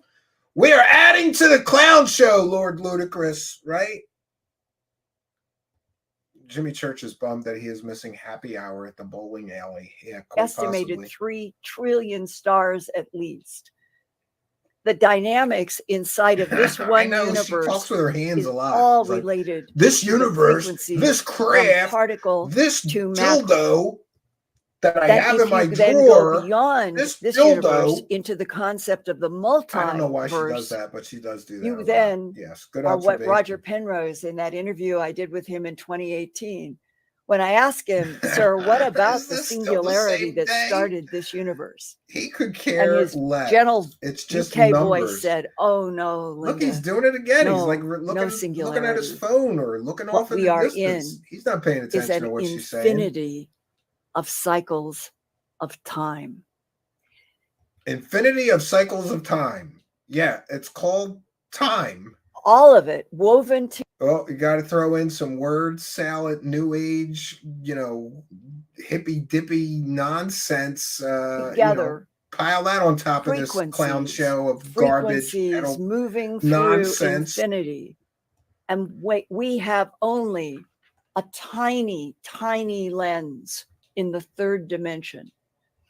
I find this I gotta exciting. adjust our webcam so I nobody find sees it me, exciting to think cranking one out that at the porn while moment I'm of supposed our to be listening to passing this. in the third dimensional matter world, That's that what he's there is thinking. I wish I was reincarnation just of cranking our one out right vital, now. energetic souls that Tim Can't wait till she says gets that- done so that I can we just don't crank one understand out. the power of our souls as humans. That we would He's then looking go up the Taco Bell into menu. other Yes. reincarnative cycles, and we are not the only consciousness You are doing correct, it. Valcour. Hand movement is And known that to be an element all of of it, deception. It in helps all to of distract. its Roger Penrose, the infinite cycles of time. I know. We're going to all wrap of it up. We're going to all do a of few more it is minutes. organized and evolving because frequencies are separating out everything from dimensions to the particle. Yeah, Linda Moulton Howe knows the secrets of the universe because some guy who talks about aliens from Germany told her. At the smallest So level, stupid. atomic level, where it all works Well, together. yeah, you're right. in It's about perception, cycles. right? And somehow I am now beginning No. to rock that. A I'm shaved beginning for the first Sasquatch would be time much to more feel handsome that, to have a than sense Jimmy of it. Church. I'm And convinced. that's the sadness He can't be a that we are at Sasquatch. He'd be handsome. 2023. And we humans have still not been told by the power brokers of I Earth agree. I think you're right, Amy Collins. that we're not alone, that there's 3 Yeah, even trillion Jimmy mentioned her stupid stars. Christmas sweater, There's right? thousands, millions I know he looks so other disengaged and intelligences. bored. It is embarrassing. It is embarrassing. Talk about phoning it in. You wonder why his numbers are in the shitter? Well, first of all, getting caught, co-signing a fake doctor telling alien stories, that's got to put a dent. What audience wants to tune into this clown who keeps getting caught helping sell 100% provably fake stories? And that we are a life form with consciousness in our brains that can resonate No, I don't think with that's this correct. entire universe if we were taught. And that the universe and all consciousness in this universe are always in a frequency relationship with each other. We're just trying to figure that out. I think it was part Goode of Gunk, this Crystal Hippie Bitch that nonsense. I find so compelling is that our community, those that think outside of the box, that are pursuers of knowledge. Laundry Day. And our community I think it was Laundry Day. is vastly different.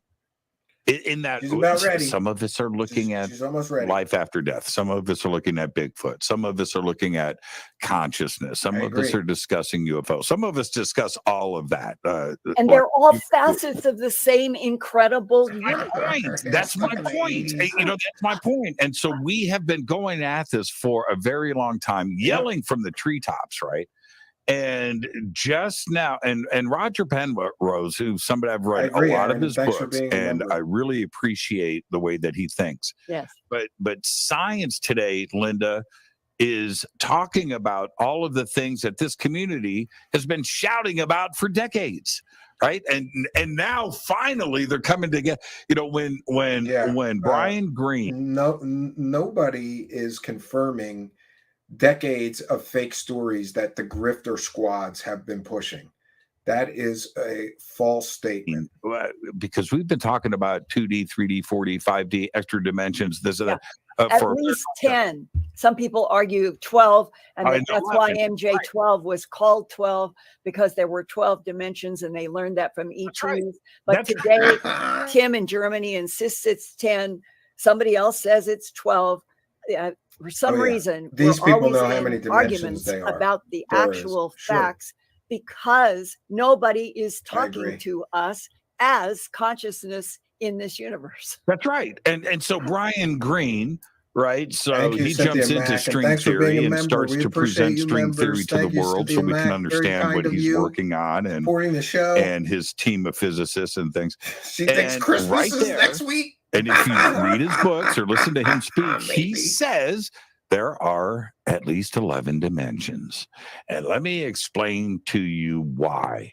Well, you know, and it's just like we've been talking about this for a very long time, but now finally things are starting to mesh together, Linda. Your research that has always combined science, and I'm going to say Linda still has Christmas lights there on her head. Well, I've always been a hard-nosed journalist since I graduated from Stanford. She's always been a hard-nosed journalist. Listen, this is bullshit. Hard-nosed real journalists don't sell fake stories. Hard-nosed real journalists don't get caught constantly selling 100% fake stories. You know, everybody's got their LARP, their live action role playing, and hers is, I'm an investigative journalist that talks about science and medicine and technology. Oh, and also aliens. You're not a serious real journalist. You're a shit peddler. She's a shit peddler.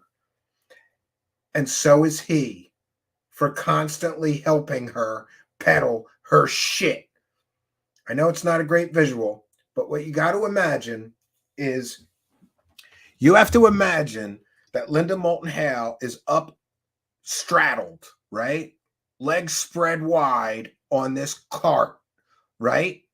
You know, like a rickshaw cart with the sticks that come out, and Jimmy Church is at the front of the shit cart, and she's back there in the box, spread eagle, taking the biggest dump of disinformation in the history of disinformation garbage. And she's taking that big shit, and Jimmy Church is helping her pull that shit to the market and helping her sell it. Who's worse? The world may never know. The master's in communication, and I did documentaries for Stanford University's Medical Center. My master's thesis was the Stanford Linear Accelerator Particle, where they were, for the very first time, it's hard to believe, I was at Stanford from 1966 to 68, getting my master's degree, and my master's thesis was working with physicists who were trying to see if they could capture on film real journalists some of the particle relationships that they were getting at the Stanford Linear Accelerator. But more than that, they wanted to bring to bear the digital world and have computers do the analysis of the particle bombardment that was so laborious. That was how, we'll call it the new age of getting into computers and advanced science. It was all taking place in a strange way in those 2 years when I was there. Right. And when I left, all of the work, I went to work for KNBC as a reporter in Los Angeles, and I was covering everything. And then I went to work at WCVB in Boston for the ABC station to do all medical programming for 2 years. Medical, all kinds of diseases, surgery, anything dealing with. Yeah, and you know what? Any good work she once did is just blown away by her interviewing hybrid Nazi alien girls that claim to be alien hybrids, using completely, totally fake Navy SEAL sources, selling 100% provably fake pictures of aliens as real pictures of aliens. Like, great, you used to be a real journalist. Now you're a shit peddler.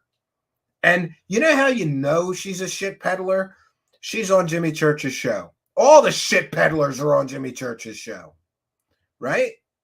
With medicine, and then they assigned me to do a whole series on science, and I was working with scientists at MIT and Harvard. It was exciting as can be. Yeah, this is back before she started interviewing hybrid Nazi alien hybrid girls. And I was married at the time, and my husband was hired by Time Inc., and the assignment was in Denver, and I became director of special projects at the CBS station in Denver. And my assignment there was to concentrate on Colorado's. Every time she's on Jimmy Church's show, she tells the same like story of her incredible career. And this is all to reinforce, you know, she's trying to live off of credibility of the past, but live off of that credibility today. And no, I'm sorry. This woman destroyed any credibility she once may have had by covering real stories when she starts interviewing alien hybrid Nazi girls who have OnlyFans, right? Astronaut training program. I did a film on that.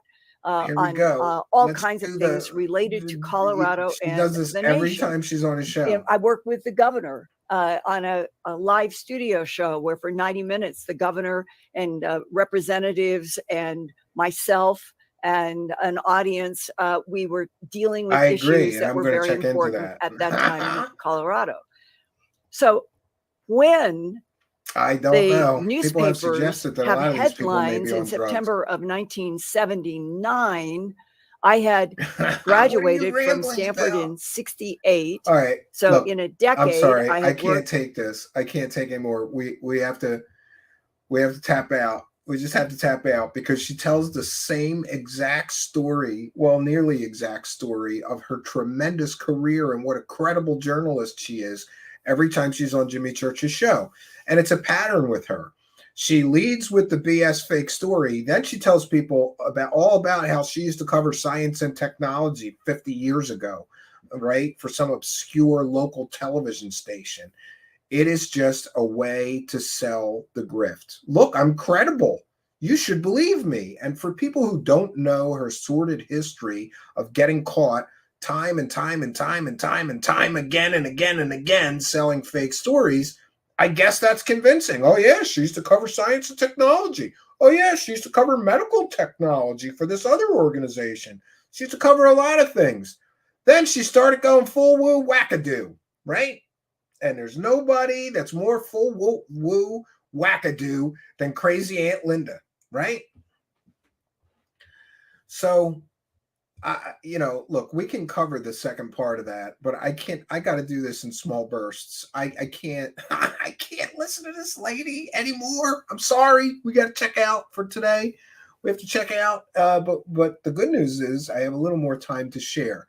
So we will catch up with the live chat. We will read any remaining super chats. For those unaware, we read every single super chat. We give you a shout out if you become a YouTube member during the live broadcast.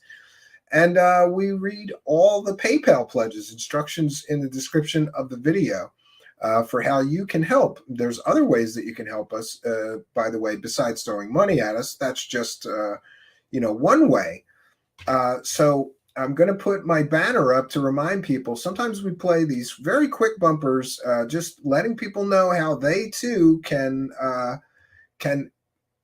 help if they choose to. All of our content is always free here, but a lot of kind and generous people from all over the world throw a few bucks in our hat or help us in other ways. Like you too can buy some of our merchandise. Here's our wonderful shirt, "Don't Sue Me, Bro," right?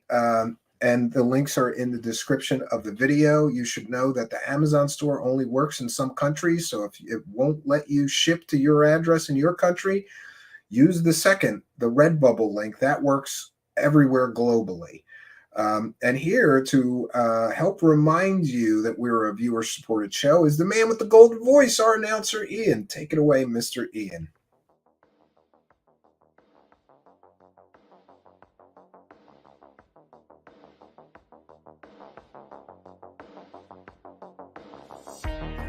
Truthseekers is a viewer-supported show.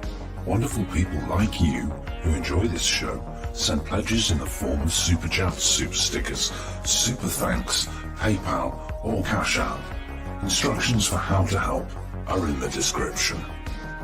You can also join our Patreon, and for as little as $1 a month, you can get extra content. Patreon supporters get a backstage pass, early access to all our production videos before they are distributed publicly, Stephen Campion's music, private writings, a monthly show journal, and more. You can also become a YouTube channel member for $5 a month.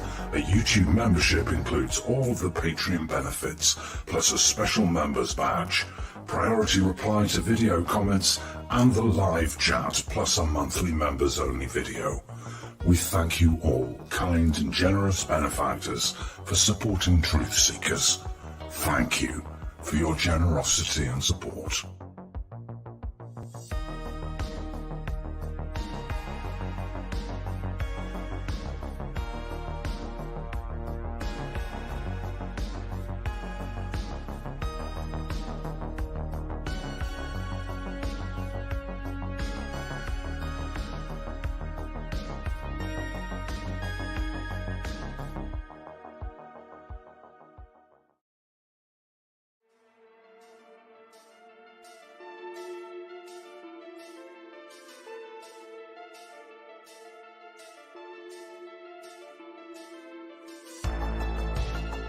Thanks for being here. This is Truth Seekers with your host, Stephen Campion. Please rate, like, and comment on our videos or podcasts. If you are listening to an audio podcast, please rate us 5 stars to help us rise in the search rankings. If you are watching on YouTube, please like, comment, and subscribe to our channel. If you're listening to an audio podcast, we love and appreciate you listeners, but you are missing the live tapings. All our shows are recorded live with video feed. We'd love you to come be a part of our live broadcasts and tapings for the podcast. Head on over to YouTube, click the search tool, the little magnifying glass, put Truth Seekers, one word in the search bar, and hit enter. You'll see a strange and mysterious guy with sunglasses. That means you found the channel. Go there, smash the subscribe button, and hit the notification bell to receive up-to-date info on our YouTube channel. We welcome you to be a part of our live taping and our chat group during the live broadcasts. Seek the truth. Speak the truth. This is Truth Seekers. Truth Seekers. Truth Seekers.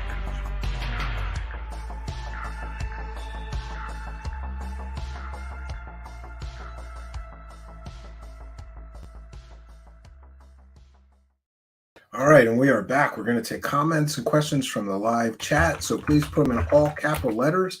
That lets me know that you want to share what you have to say with the other viewers out there, and also lets me know that's something that people want me to share. I happen to be visually impaired, so it really does help me if you put it in all capital letters. And we will do a pop out. We haven't done that in a while. We're going to pop out the live chat, put it right in on the screen, so everything shared will be a part of the live broadcast tonight. We love and appreciate. We've got people from all over the world. Great attendance tonight. Happy to see it. Especially, I had a rough weekend, so returning to a big audience, waiting to see the show.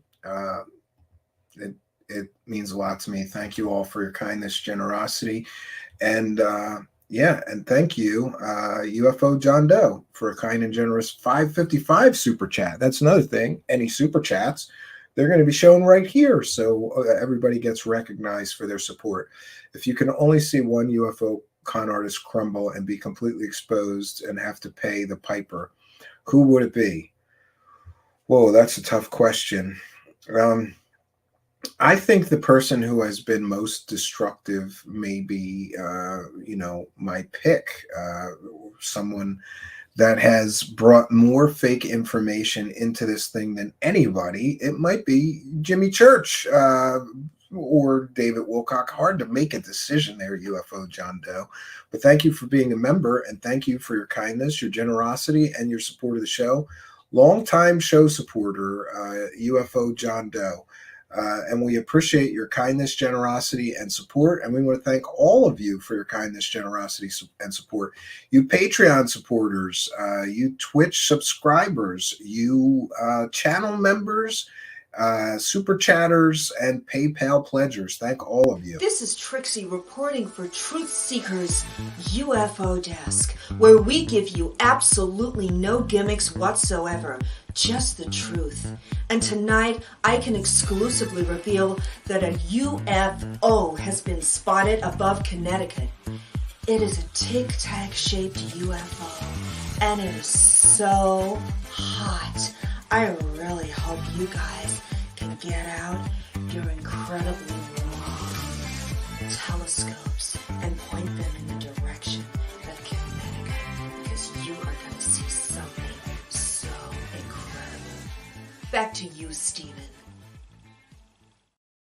Well, thank you, Trixie. Yeah. And Patty says, after Linda's interview with Kurt, he apologized to her. She was clearly in the wrong. I agree. I believe that she was clearly in the wrong. And we thank Al Warrior, Praise the Cash member, for 3 months now.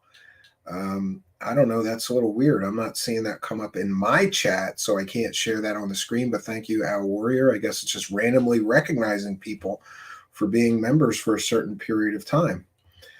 And UFO John Doe says, never wanted to be a Thai so bad in my life, right?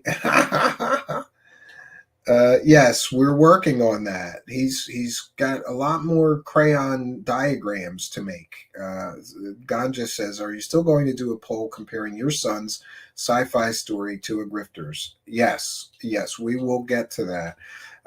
And we also would like to recognize and thank you kind and generous PayPal pledgers. We've got Sweet Caroline with a kind and generous $10 PayPal pledge, who says, thanks for another great show tonight. And we want to thank David for being a kind and generous PayPal pledger.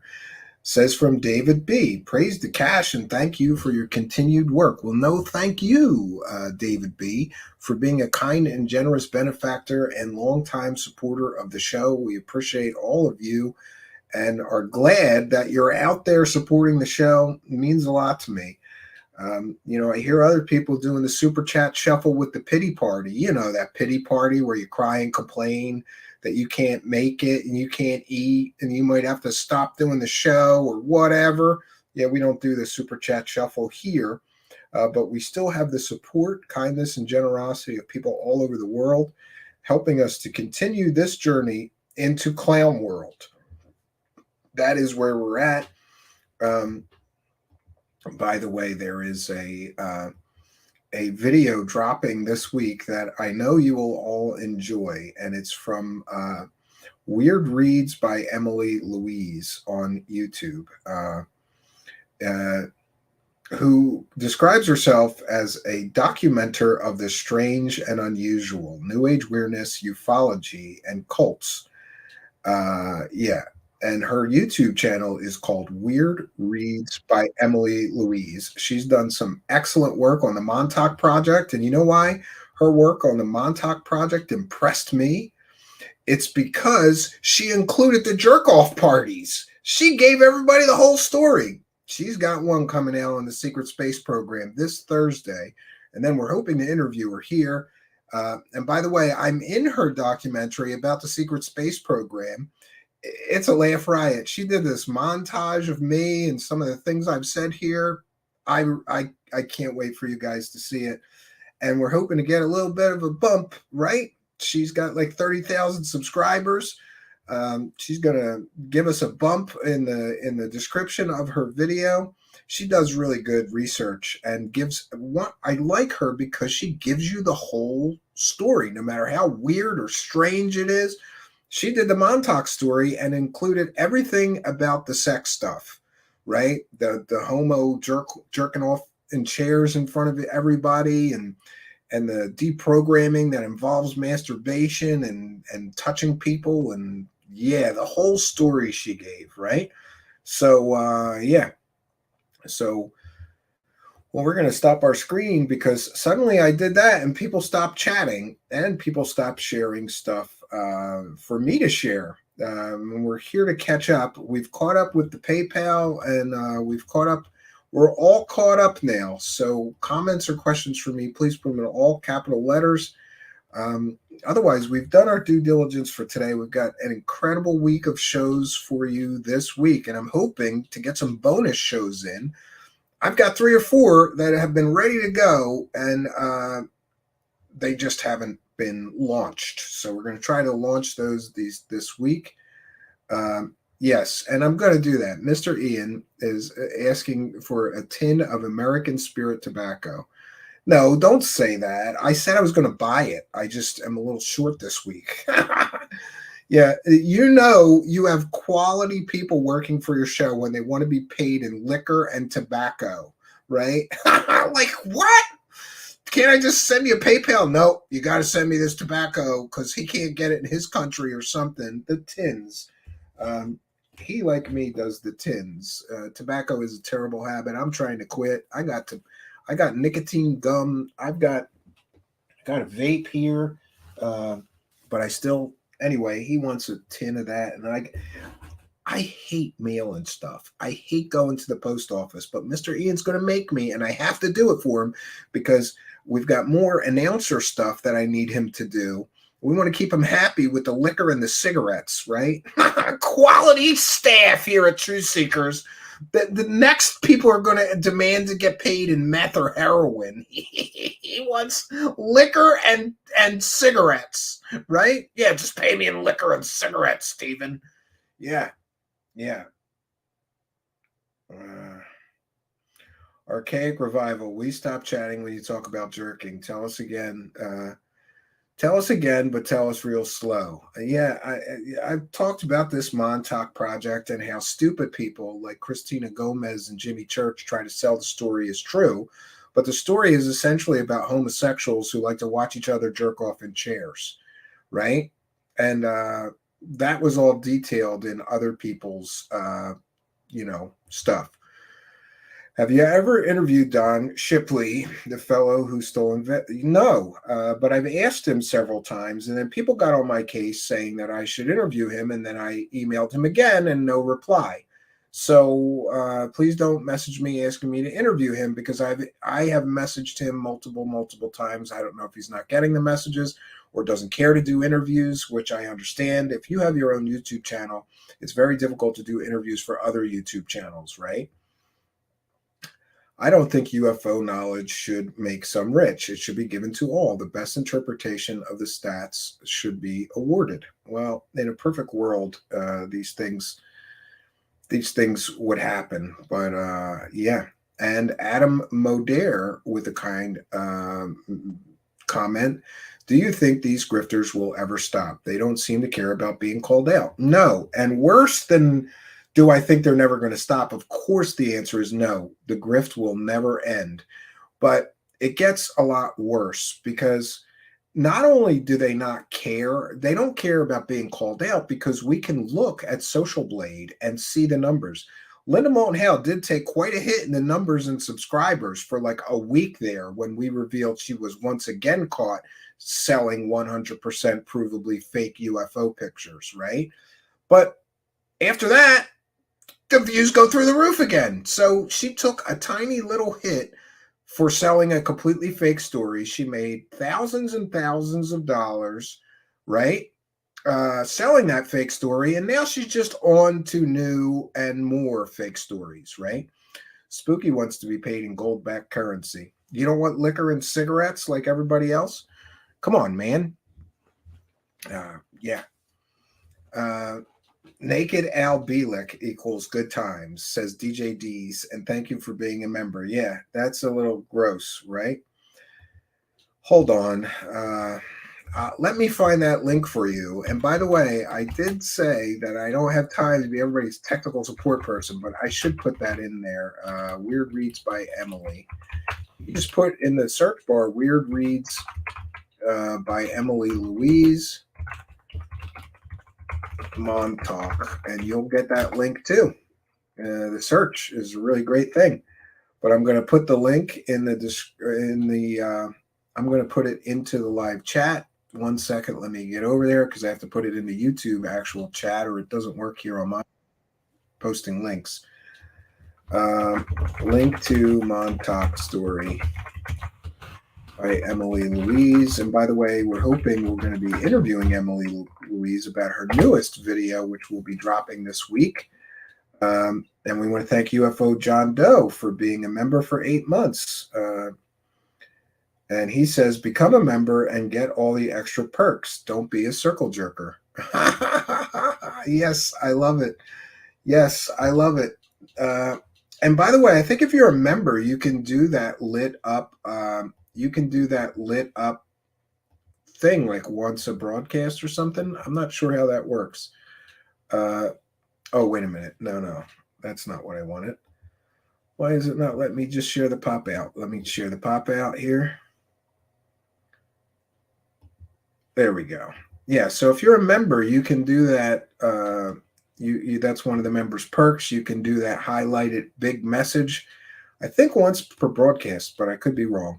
And UFO John Doe says, become a member and get all the extra perks. Don't be a circle jerker. Yes, and we appreciate all of our members and our Patreon supporters.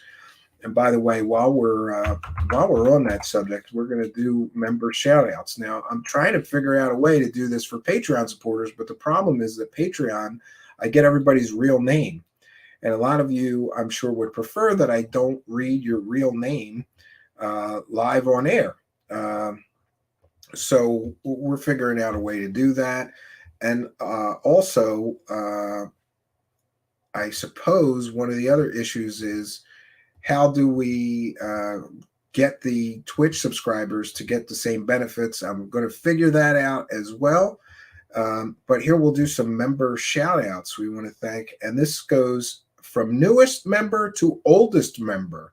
We want to thank Abduction Enigma, Roderick Stubblefield, Brandy Phillips, Purple Turtle, Thin Lizzie Borden, Sweet Cheeks, Chris Bartell, Emma Starr, Bobby Broadway, ML, Trolly Troll, My Flock is Everywhere, Bullfroggin, Buka, Turtle Woman 1, The Salty Magnet Fish, Spooky, Raven Creek Charms, Banana, B. Baker, Operation Shutdown, Patty M. Wilhelm, Jason, Louis Daigle, Mario's Taco, Sweet Caroline, Deb from Sac, Shakira Rahman, Matthew Brown, Linda Mack, Davina TK, John Martin UFO, Aaron Flores, MF Wilson, DJ D's, Al Warrior, Daniel Black, Edward L, Space Exposure, Jamet Malibu, Sandy Smith, Andy Gambino, Guy Cracker, Zizix, Cynthia May, Complizaire, Mr. Fish, Tanya Hillard, Martin Wright, UFO John Doe, Sid Vitch, Annie Kurtz, and our current oldest member is Reload. We want to thank you all for your kindness, generosity, and support of the show. It is much, much appreciated. Then Lizzie Borden says, we'll work for weed. Yeah. In a perfect world, I would just have a farm, right? Yeah. And by the way, I know somebody that has a farm. It's not all it's cracked up to be, right? Especially now.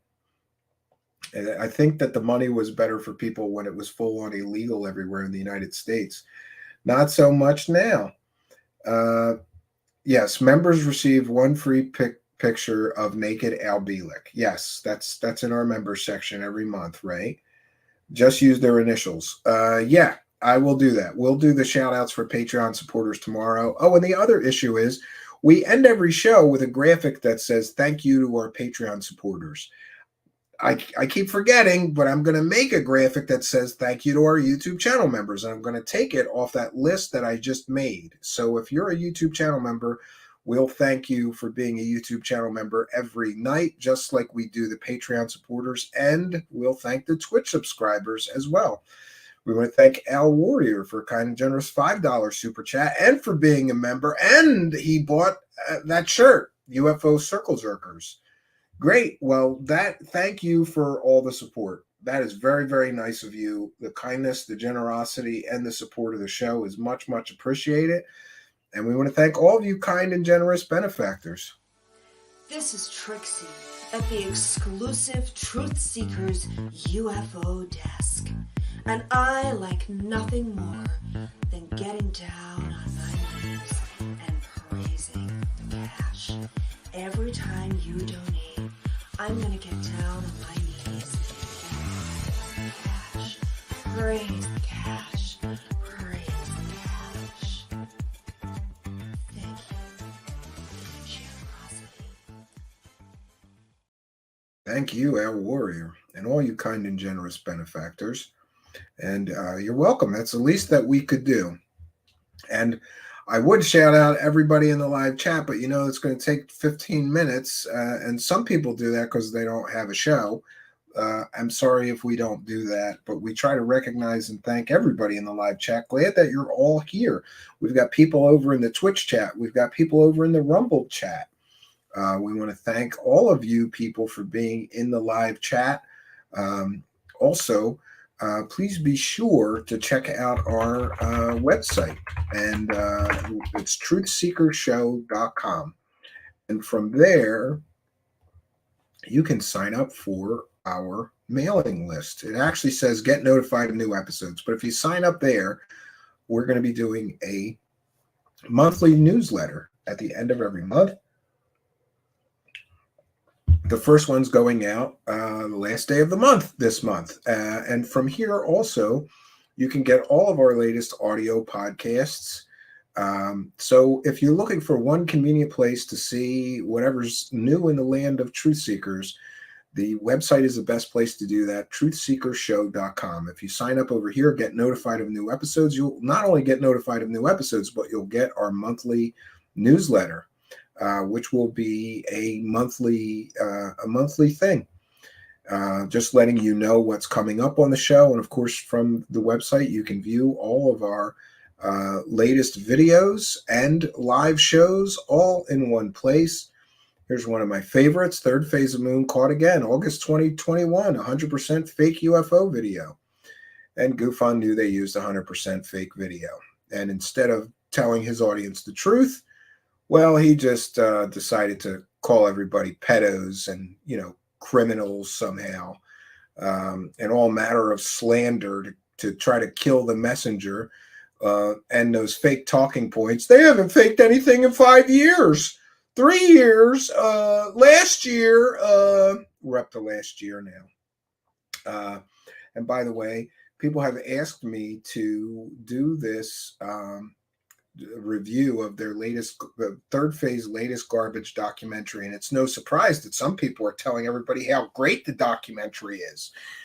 The only people telling anybody how great that documentary is are people who financially benefit from Third Phase of Moon. No one else will tell you that's a great documentary. But it is what it is. And we thank My Flock is Everywhere for a kind and generous 99-cent super sticker and for being a member. Thank you for the kindness, generosity, and support of the show.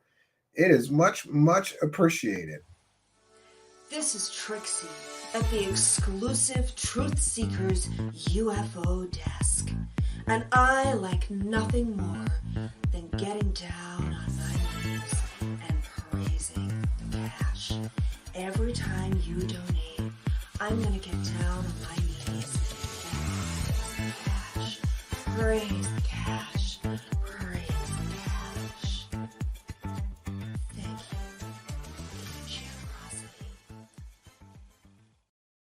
Yeah, thank all of you. And Algaray says, praise Trixie. Yeah, Trixie praising the cash, right? And so I think we're going to wrap things up here. We've got another fantastic show planned for you tomorrow night, 9 p.m. Eastern Standard Time. We want to thank all of you kind and generous benefactors, you Twitch subscribers, you Patreon supporters, you channel members, you super chatters, PayPal pledgers, super stickers. Thanks to the super thanks people as well. Did you know that you can throw money in our hat even if we're not broadcasting live? Just hit the thanks button and send any amount you wish. All is appreciated. And we thank you PayPal pledgers as well. But before we go, I did want to remind you that everybody has a choice in life. Linda Moulton Howe got caught selling 100% provably fake pictures of aliens as real pictures of aliens. And she had a choice to make. She could either own up to it or she could double down. She doubled down, tripled down, got a fake psychic to help her explain it away with the Men in Black and the evil government cover-up. Those weren't fake pictures of aliens. People are just trying to discredit me. She's doing a great job discrediting herself. And here's Linda doubling down on her latest hoax, which she was caught. 100% fake story, 100% fake pictures of aliens that she tried to sell from her fake military inside sources. Her sources are shit. Personally, I think this is a strengthening education about what all has happened around this, what was just going to be the first photo of a orange-gray hand and a head. The head is still a question mark, even in Earthfile Support's mind. He's very analytical and very critical. And he did a side-by-side comparison in which it is very true that the eye pattern in the, we'll call it the alleged real photo versus the 3D created head, the eyes do not match. And you can do an examination and make a comparison and you will see that. But that does not mean that there isn't a real extraterrestrial, sort of orangish gray being or civilization or species that looks exactly like that photo. And as Buddy pointed out, that's counter intel. Yes, it was the Men in Black. They got to that artist and got him to lie about making those fake photos. Absolutely ridiculous that she doubles down on this hoax. Nothing says serious journalist like being caught selling fake pictures of aliens and coming up with she came up with a myriad of excuses for why she got caught selling a 100% provably fake story. And this is just the latest in a long line. Now back to Jimmy Church, just to wrap up. He is the person that pulls the bullshit card around for the bullshitters. That's what he does. That's his function, you know? And it's sad that guy's got a big audience, right? He pretends anyway. I don't know. I think the bot farms went away and we're starting to see cracks in the layers of Jimmy Church's deception because some of those numbers, minus the bot farms and the UFO circle jerk bump that you get from circle jerking one of these grifters, it's not looking real good, and maybe those numbers are what the real reality has been this whole time, but deception, bot farms, whatever you got to do, fake it till you make it, right? Yes. I am just left at a loss. The deceptive duo are at it again. And I, for one, am sick of this deceptive duo, right? We've got Linda getting caught how many times now with 100% provably fake stories. We got Jimmy Church getting caught pushing 100% fake people, pushing 100% fake stories, promoting people selling fake stories, working with people selling fake stories. And somehow all these people still have audiences. And you know why that is? Because there's a lot of stupid people in the world. And besides that, not to be insulting to everybody that happens to listen to these two, the deceptive duo, maybe people are just gullible. Maybe people realize, as many of us do, that reality sucks. So they want to escape into a fantasy land where all this stuff is true, and Linda Moulton Howe is a credible journalist, and Jimmy Church is really in the search for truth. He's on a search for cash, okay? But it is what it is, and this is where we're at, and this is where we find ourselves. The dynamic, deceptive duo is at it again with the same old story. Linda Moulton Howe with fake anonymous sources she claims are military insiders. She's been caught over and over again selling fake stories with fake anonymous military insiders, and she's so stupid that she's got fake military insiders giving ranks that aren't even in the branch of the military service they claim to be in. And when a real military Navy SEAL looks at her sources, he calls bullshit on all of it. And when he looks even at the stories that she's telling, we can see that a real verifiable Navy SEAL knows what's real and what's not. And a real Navy SEAL said, there's no way on God's green earth you're sending a Navy SEAL on a rescue mission. They do combat operations. Her whole story, the whole fake story, falls apart under the scrutiny of a real and verifiable source. And I will continue to scream it from the rooftops. We base our opinions here off of real and verifiable people with verifiable credentials and verifiable military backgrounds who would be considered verifiable experts on these matters in courts of law.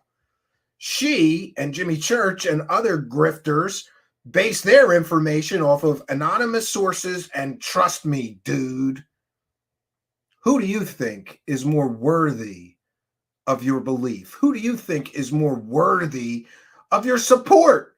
People peddling garbage or people who actually go and get the real evidence and find the real truth behind these stories?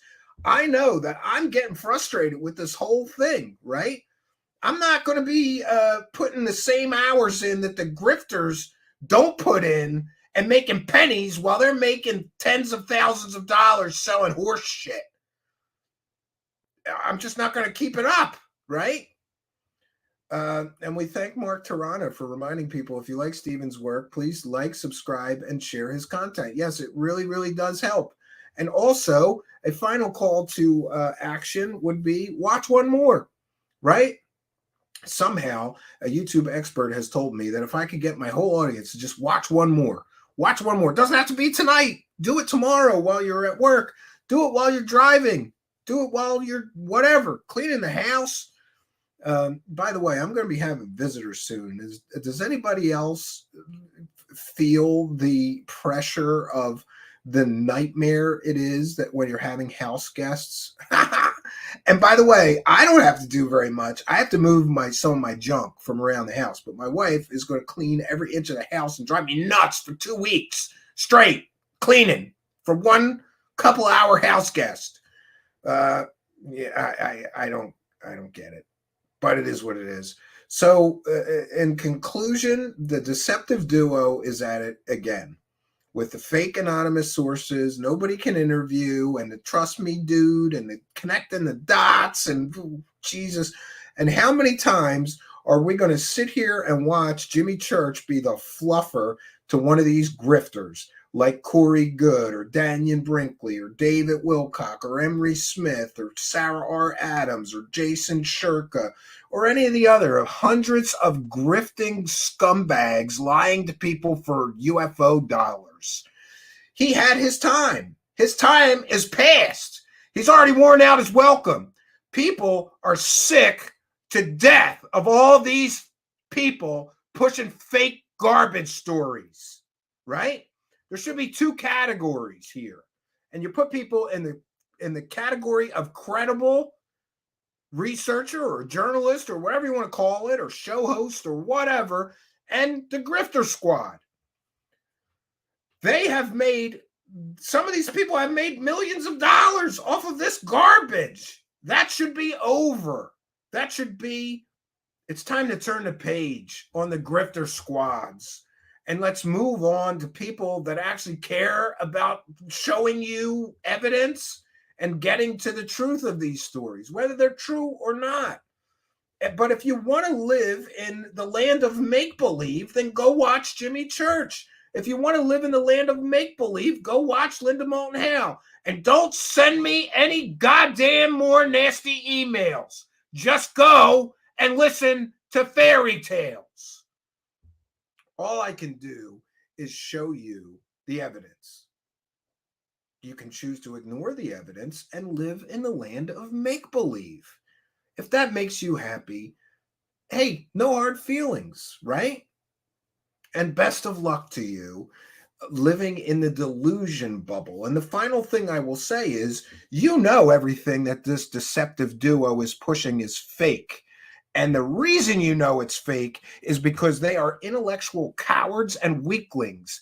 And their so-called evidence is so piss poor and weak and falls apart under scrutiny like a house of cards balancing on a ledge because it's fake.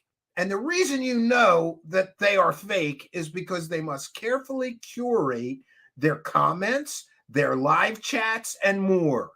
We have a free speech zone. You can come in these comments and tell everybody what an asshole I am. I don't care. We leave it. We don't censor any comments. You can come and say, I got a fact wrong or a document wrong or whatever. Our evidence is real and therefore can withstand debate. We don't need an echo chamber like Jimmy Church. We don't need an echo chamber like Linda Moulton Howe, right? Go in her comments and ask her why she's interviewing Nazi alien hybrid girls who talk about the good Nazis and Hitler being a good guy. They'll delete the comment because they need to live in a bubble of delusion. But here we are again. Once again, pop, pop, pop, bitches. I'm sick of it. I'm sick of these delusion bubbles. And where we see the delusion bubbles, we must point it out. Where we see people actively censoring everything so that their audience does not comprehend or catch wind of or see the deception that they are portraying in order to sell you garbage, we must stand up and point it out. And the UFO circle jerkers and the people like Jimmy Church and Linda Moulton Howe don't want their audiences to see a show like this because their grifts come crashing down if people see the evidence. Their grifts come crashing down if people are just allowed to ask very simple questions, like in tonight's story that Linda was pushing. Where's the FOIA requests? Where's the military records of unknown aircraft intruding on airspace? There are none. What's the name of her military source so that we can go to the National Personnel Records Center and verify that he's real? Where is his DD-214 so we can check that he was actually at the base that she claims this alien encounter happened at? She's got nothing. She's got no truth to tell you, but she sure has a lot of stories to sell you. And that's where we're at, and that's where we find ourselves. But we have done our due diligence, and we have fought the good fight for another day. And so the show survives for another day. Tomorrow, we will be back once again at 9 p.m. Eastern Standard Time. And we will be exploring more. And we hope that you'll be here to explore it all with us. I want to thank each and every one of you for joining us tonight, and all you kind and generous benefactors. We want to thank Spooky for the incredible graphics, Ian for being the golden voice of Truth Seekers. We want to thank you, chat room moderators, and we want to thank all of you for joining us tonight. I'll be back tomorrow night, 9 p.m. Eastern Standard Time. We're going to have some bonus shows for you this week. But for now, that's all I got for you. Until next time, friends, my name is Stephen Cambion. Good night, and God bless all of you.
For the masses. The masses.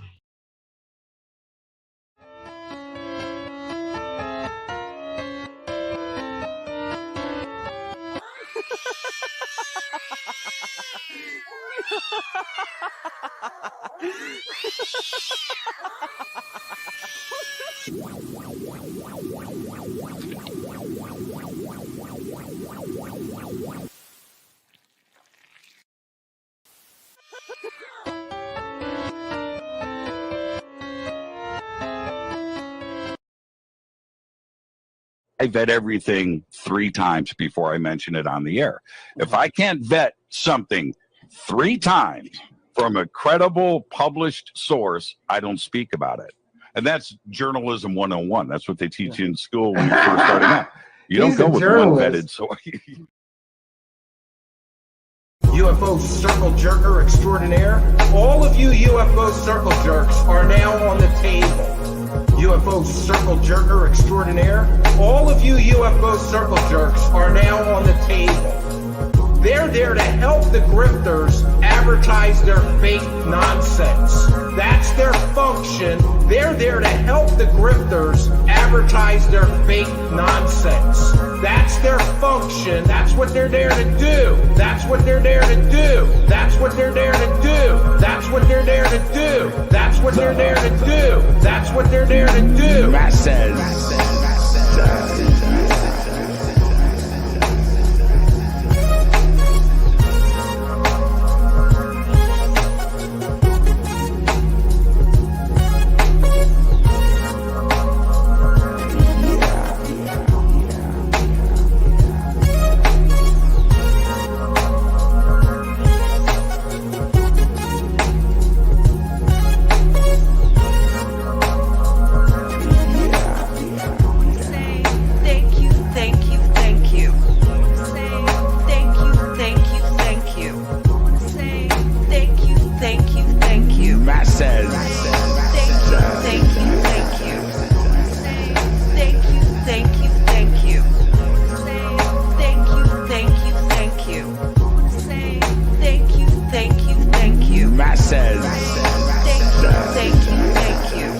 They're there to help the grifters advertise their fake nonsense. That's their function. They're there to help the grifters advertise their fake nonsense. That's their function. They're there to help the grifters advertise their fake nonsense. That's their function. They're there to help the grifters advertise their fake nonsense. That's their function.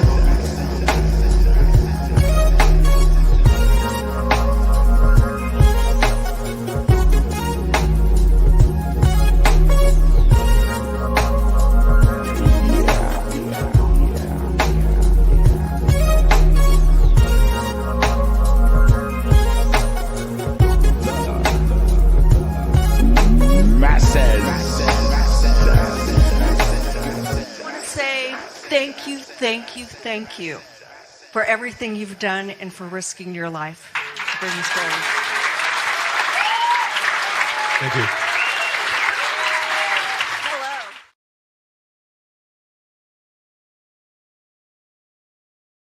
For the masses. For the